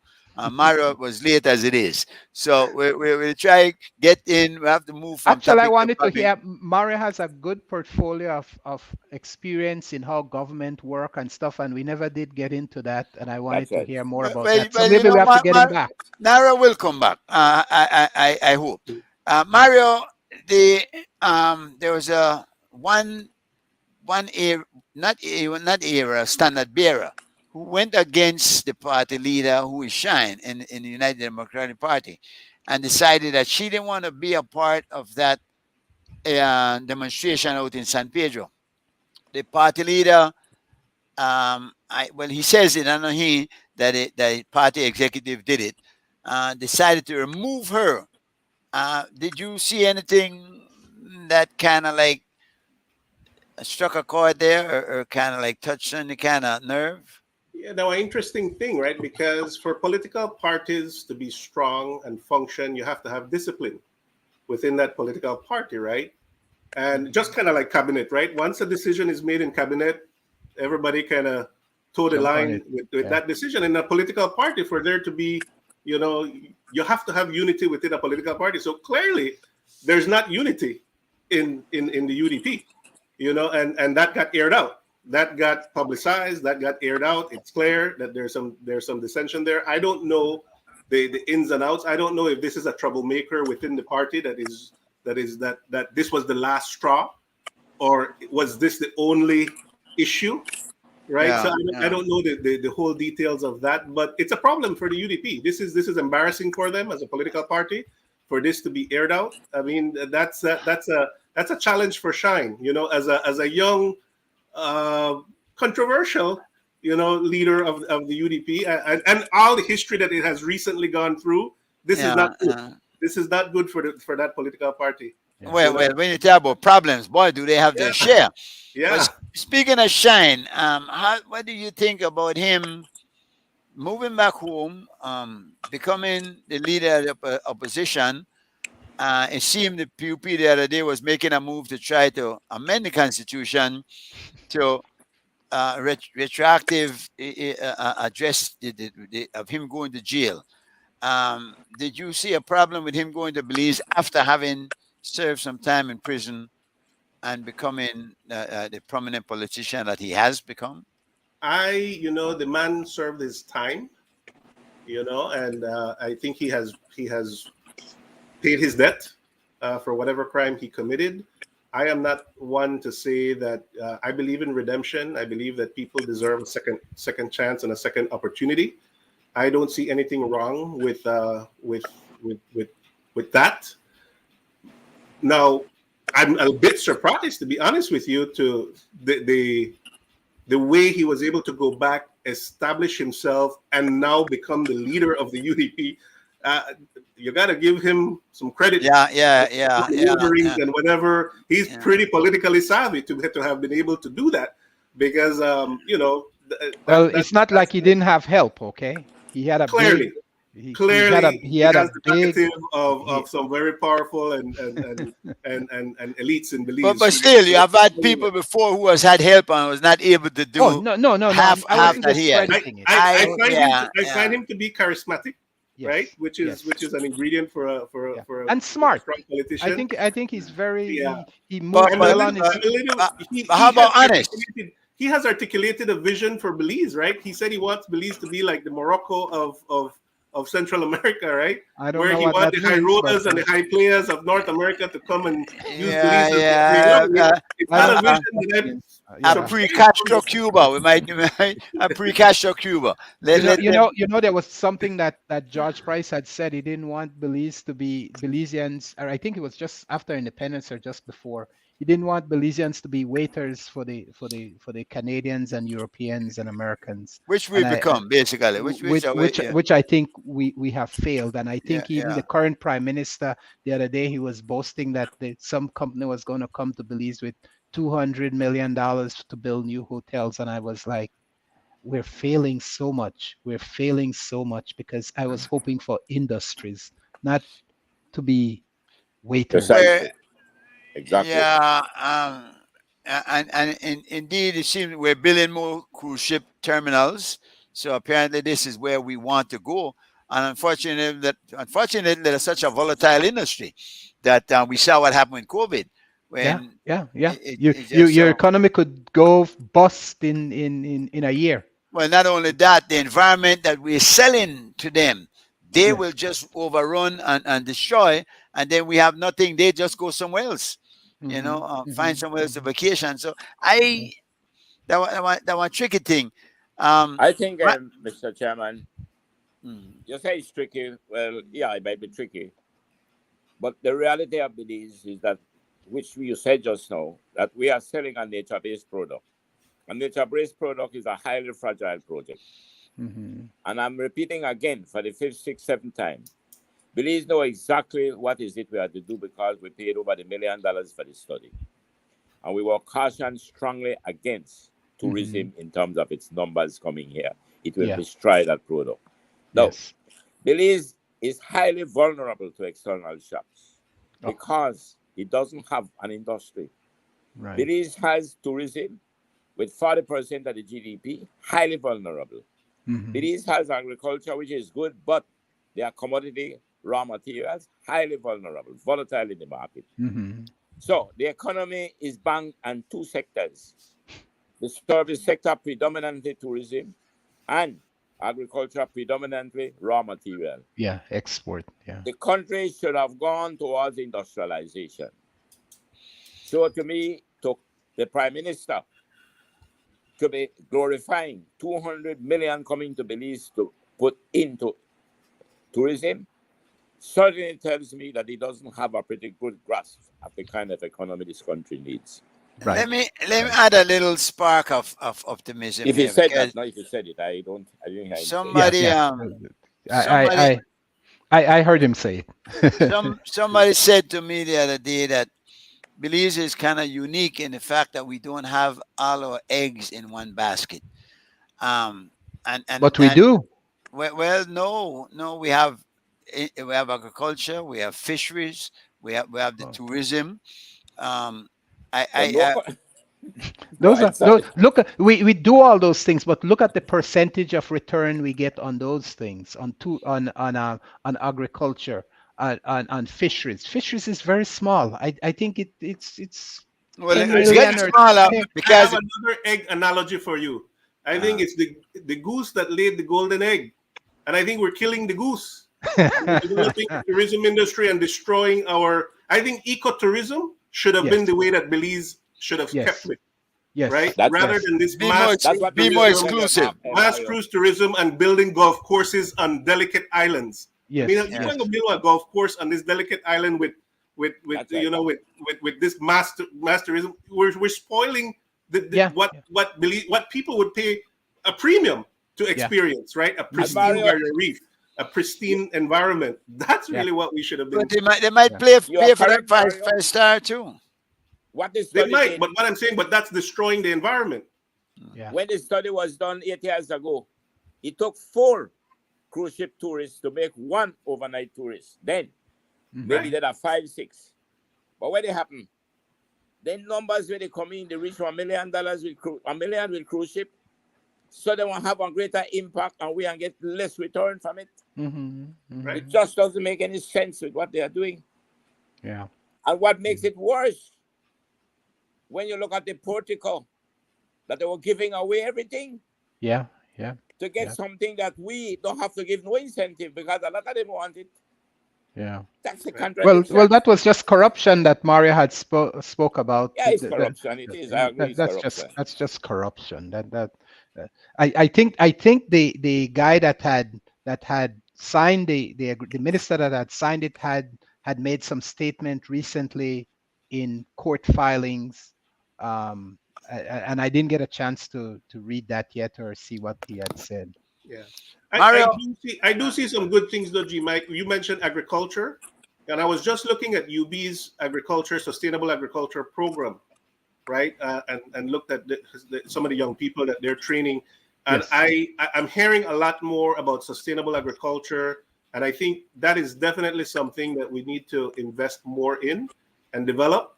You know, I know it's very controversial about the Mayan lands rights issues, and some people view it as a balkanization of Belize. But if it is a way to help preserve a certain way of life and a certain, promote conservation and that kind of thing, I think that. But I don't think that will result in protecting anything. I think It could. that It has the I don't think potential so. to do that. It has, but I don't think those people want land to protect it. They want land so Well, that they are in control of it and But they it can could be exploit stated it that way. I don't so know. that they Maybe can exploit it to the extent that they want to. they and- might and be that- able to be steered that way, though, Gregory. They might not want it, but we can make sure that that's the way it goes. That's another issue there. Mario, the diaspora, and you're representing you're part of the fifth element, if you will. Yeah. As far as that, what do you see? Have we built any bridges? Have we closed the gap any at all? Are there some times when you? Well, it's and- interesting, right? Because now you have a ministry of that Diaspora have diaspora, right? Ministry of diaspora. They haven't done Before, anything when you yet, had the no? ICJ, there was no outreach to the diaspora. But now that you have the People's Constitution Commission, there is. Well, I hope you wouldn't hold that against us. Huh? No, I no. hope you What I'm saying is that there's clearly progress, and I think the technology. Look at what we're doing right here tonight, right? We're having this nice conversation, that involves me here in California, in Northern California, and you there in Belize. And I think we need to continue to build those bridges because Belize is such a small country, and the greatest resource that any country has for its future prosperity is its people, right? Human capital. That's right. If you human capital is by far the most important resource that a country has. Look at Singapore. true. Singapore had nothing, but because of its people, it's a first world society. So when you have a number of your people, look at what's her name, the gymnast, Simon. Simone Biles. Would she have become the top gymnast in the world had she stayed in Belize? Had she been? I don't know that. I don't know that's I'm just fair, trying to though. make a point is that we're proud of her. She's part of our heritage. So when you have Belizeans that come abroad and are able to achieve their fullest potential, we should embrace, we should make it easy. We should welcome, we should want those Belizeans to contribute, give back. We should not put any obstacles, any hurdles, any qualifications. And they are born Belizeans, especially born Belizeans, right? All right, but this we'll go back to how with the conversation we started out. How far do we go with that? And do we go to the point where they are able to come to Belize and run in elections, represent? If they meet the residency requirements, if they're there for a period of time, where they understand what's going on, And renounce the American citizenship. That to me, that's putting up a hurdle for no good reason. I don't see Why not? Why not? Because the Constitution says, and you're looking at the Constitution. Would you want to change that aspect of it? I think we should. I think we should Alright. change that because, to Why? me, number one, it is putting up an unnecessary cost to an individual who clearly, if they have moved back to Belize, they've invested in Belize, they have property in Belize, they're willing to sacrifice and enter into public life for So Belize. why do they need the American citizenship? Because that gives, let's say that they got their experience, they have their social security benefits, they have certain health They're not benefits. going to lose They that. have- We need to debunk that. They have family in Belize. I think what's happening, G Mike, is that dual citizenship is tricky, right? Because more and more, I think the world will go to this place where people will have double, triple, quadruple passports. World When I was in citizenship. when I was in college, we were talking about corporate citizenship. Yeah. Companies like Exxon, they're everywhere in the world, right? They're operating everywhere in the world. You think they care about passport? They're exploiting resources and they're developing and creating wealth for their shareholders. You think they care about passport? No, right? I think that's an emotional thing that we attach to. We want people Yeah, to but there's a express point that I'm patriotism. missing here. Mario, if a Belizean who holds both nationality, American and Belizean, he can come to Belize tomorrow. And once he meets the requirements of being a resident for a certain period, he can vote and he can run in elections. Without renouncing their U.S. citizenship? That's right, because we allow dual citizenship. Our constitution provides for dual citizenship. So they can come. That's not the barrier. Then that's But wonderful. that's not what we understand some of them want. What they want to do is to be able to residing there, live there, and still No, I don't represent think. No, I Belize. don't. No. That's not I've what I. That's not what I seen it go understood. that far. I've seen it go that Okay. far. That's what Right. they want then. Like what they want. They Tell me. want what you explained first, that they want to be able to come, live in Belize, But they can't do that. maintain their U.S. citizenship, and Yes. run But in think parliamentary about it. elections. They can indeed. You have They to live can't. That's 5 what years here. we're talking about. Come back There's for no 5 barrier to years. No, I don't think it's 5 years. I think it's a year. No, I think no. Not if you want to run for political office. I think you need No, to man. be Once resident. you meet the residency requirement in this country and you are a Belizean citizenship, you can run in election. Oh, You can okay. vote in election. What There's is no the res- barrier. What's the residency? matter Is of it money. 5 Right, years? right. That was the argument. What's the residency That's why I'm trying to requirement? figure out whether this barrier when they talk about I get lost. What is the So residency requirement? is it 5 years? For voting in the division, I know it's 2 months. Yes. And then the other one with the 1 year, I don't remember exactly what it is. But the only point I wanted to make, there is no law in Belize stopping. You see, you hold a Belizean nationality already. No. Hold on, Joe. Joe, don't go there. You're wrong. You're wrong. The Constitution states that if you have pledged allegiance to a foreign state, you cannot run in elections for office in Belize. So yes, there's a barrier there. That's what I thought. Yeah, that's what. But that's what And I think that might have been put into our constitution because of the Guatemalan claim, but it had unintended consequences. I don't think know. No, I don't know because it addressed the Guatemalan claim differently. No, I think it makes a lot of sense, in particular when you consider the oath taken before God for Is there a citizenship provision in of there? the United Sorry. States of You America. are reading the Constitution right now. Is there a provision where the minister can use his discretion? And that no. No, well, that I don't like that part. There's no, I want to not remove in that that. part. On the one with the Guatemalan citizenship, yes, there is a part, and which is what I believe has So how you been want to give the used. minister discretion for the Guatemalan citizen and you can't give for the Belizean? I'm not saying I don't want to. I wouldn't have given him discretion for either. I think we ought to take everything out of there that gives minister any kind of discretion and I let agree. them stick to the letter of the law with a climb on slippery slope when we Yes. do that, because who knows that a corrupt person will not go in and take advantage of it, as has been done. You see? So, gentlemen, we've come to the end of our time. We leave over. It went fast. I'm thinking of gunshot. There's some fireworks going out there. Maybe we're celebrating Labor Day. No, we're not. Yeah, it did. Guys, a pleasure, Mario. We didn't can we talk invite you anything to come back again? About what, Greg? we didn't talk anything about the 10th of September that's coming up here, and I just want to wish everyone a happy 10th of September. Okay, will that be on before our next? No, that will happen. Today's the 6th, so we won't be on before the 10th has passed. 6 already, boy. Time does fly. Now we're not talking about that yet, and we could talk about that next time. But time does fly, boy. I tell you, we're already well into September. Amazing. Happy September celebrations, guys. Mario, the 10th of September, was it a myth or did something happen?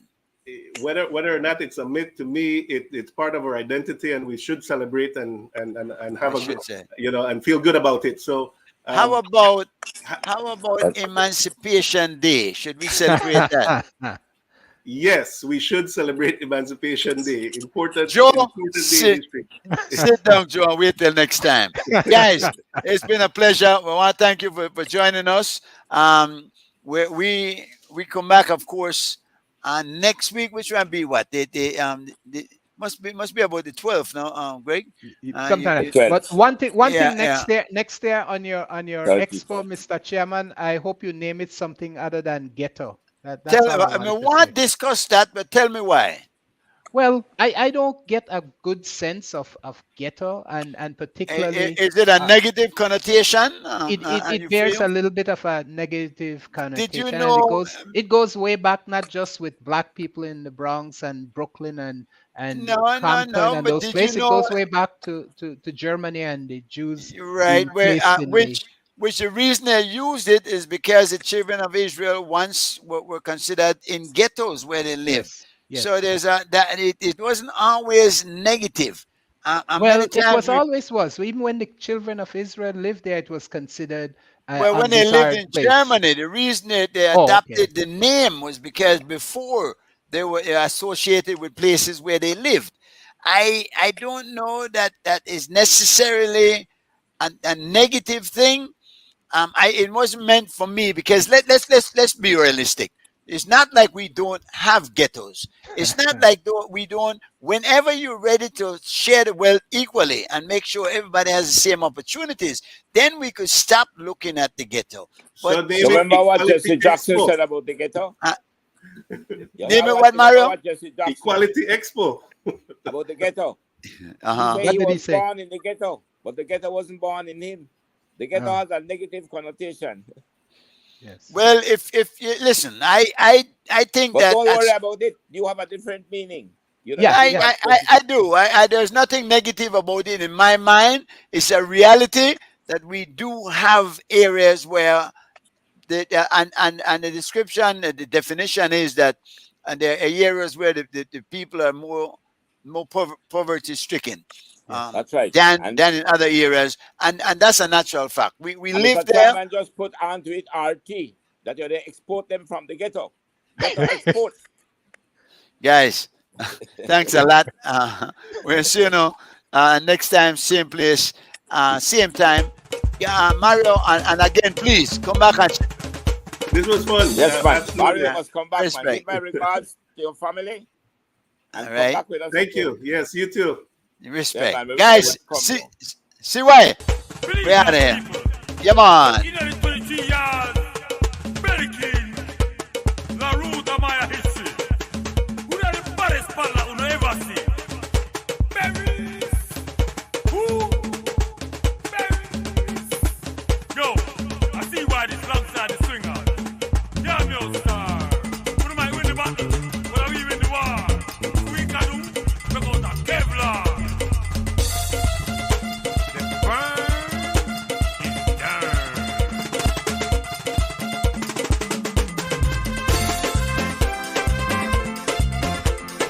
With time.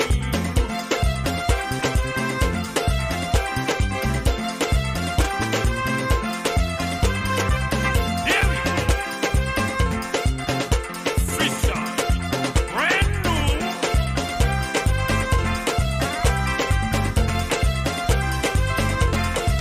Rastabira is the people's champion.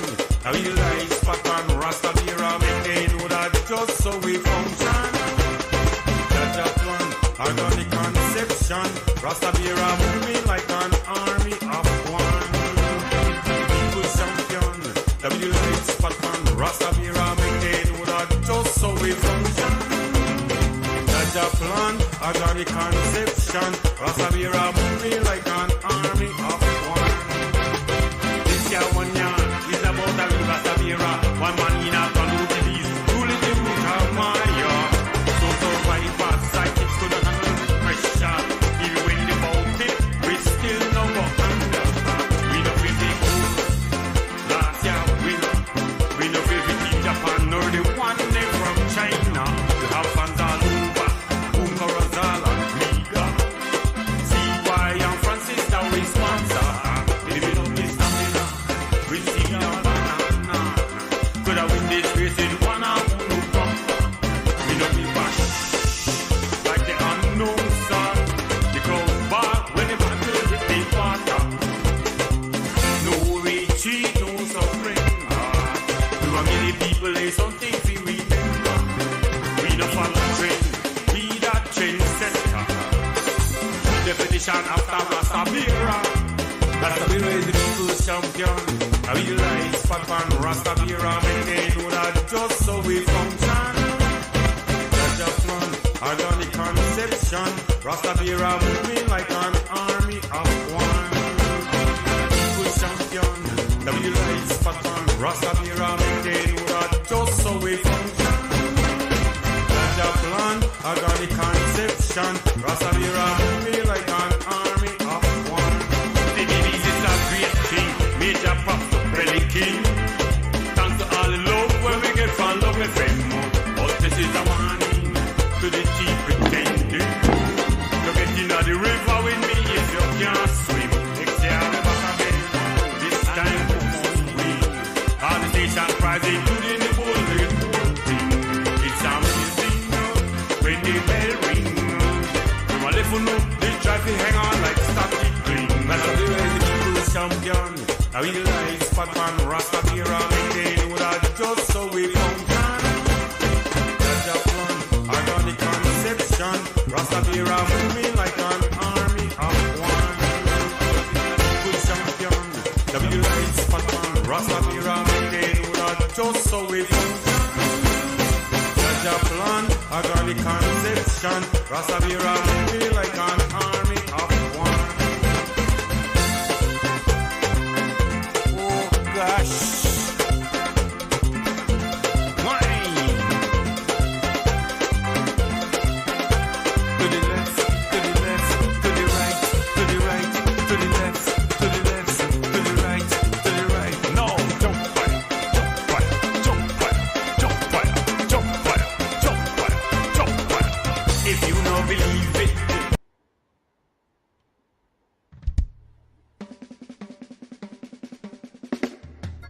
Blessed is the man who walketh not in the counsel of the ungodly, nor standeth in the ways of sinners, nor sitteth in the seat of the scornful. But his delight is in the law of the Lord, and in his law doth he meditate day and night.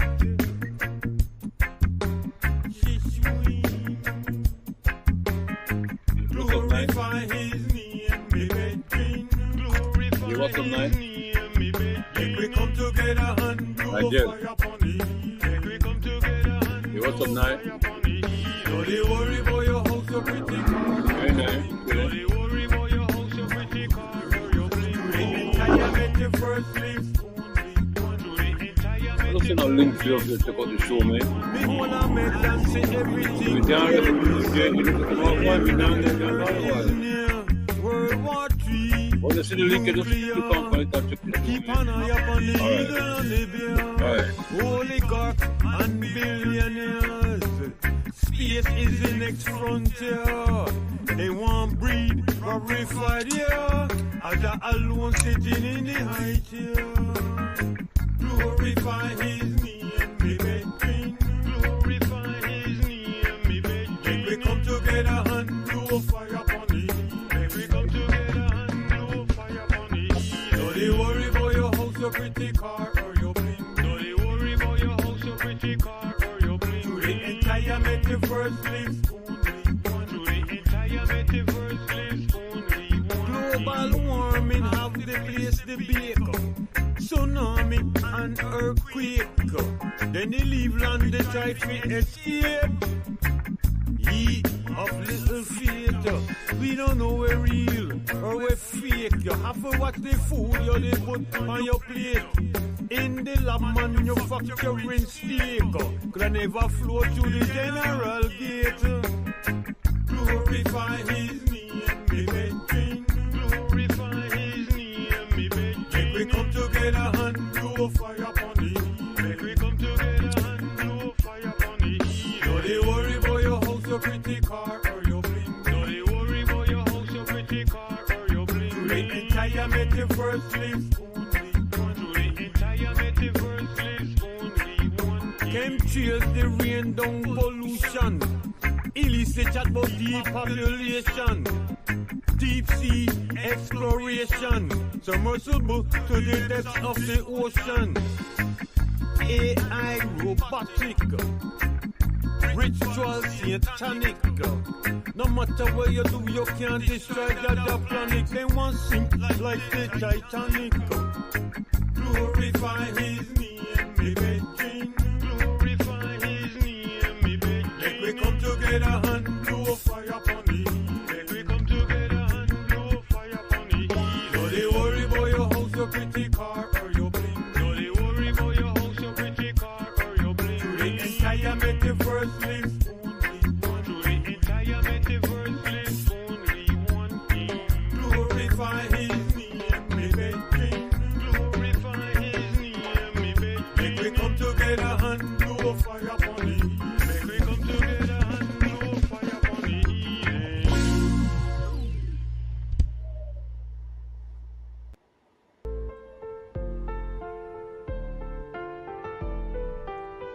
Sweet Belizean.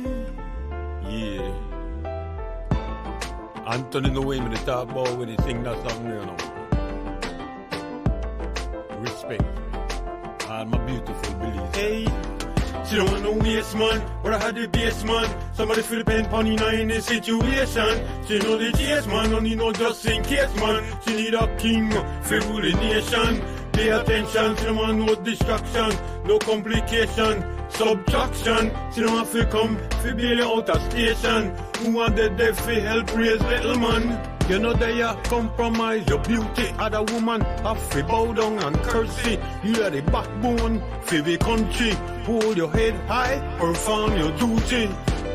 Material wifey, you have your own man, so you're not thirsty. No side chick, try play you dirty. Marry sharp, no this saucy. Good Lord, have mercy. Out of the ballpark into the galaxy. In the streets, she's a lady behind closed doors. Freaky, freaky. She don't know waste man, but I had the base man. Somebody feel the pain pony now in the situation.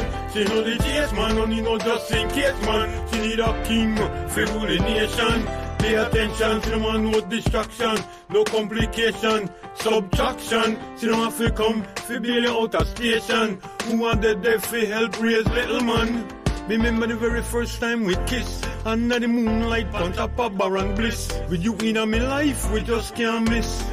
Hey, so sweetness. Jamaican know they can't stand that this. Couldn't find nobody better if they search Craigslist. Complexion like you get some kiss. It's an honor. We call you me empress. She don't want no waste man, but I had the base man. Somebody feel the pain pony now in the situation. She know the chase man, only know just in case man. She need a king for rule the nation. Pay attention, she don't want no distraction, no complication, subtraction. She don't have to come for bail you out of station. Who want the deaf to help raise little man? You know they are compromise your beauty. Other woman have to bow down and curtsy. You are the backbone for the country. Hold your head high, perform your duty. Material wifey, you have your own man, so you're not thirsty. No side chick, try play you dirty. Marry sharp, no this saucy. Good Lord, have mercy. Out of the ballpark into the galaxy. In the streets, she's a lady behind closed doors. Freaky, freaky. She don't want no waste man, but I had the base man. Somebody feel the pain pony now in the situation. She know the chase man, only know just in case man. She need a king for rule the nation. Pay attention, she don't want no distraction, no complication, subtraction. She don't have to come for bail you out of station. Who want the deaf to help raise little man?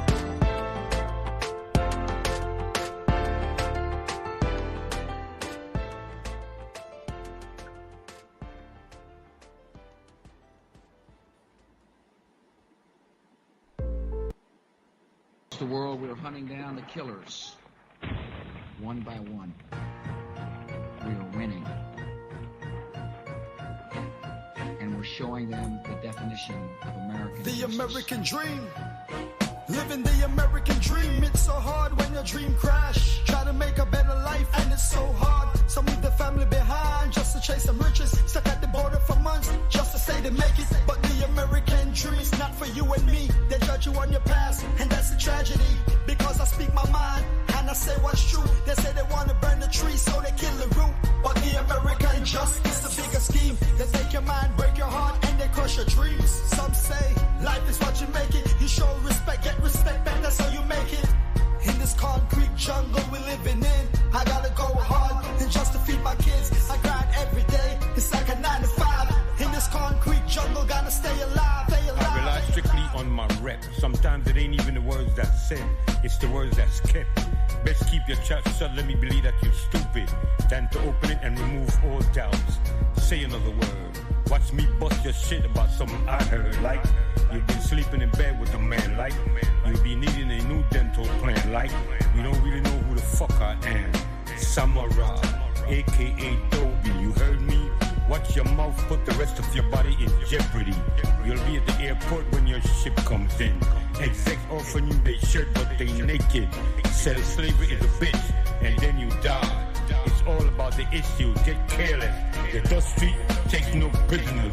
You'll be executed like POWs. Think it's the beginning, it's the end. Fuck the UN.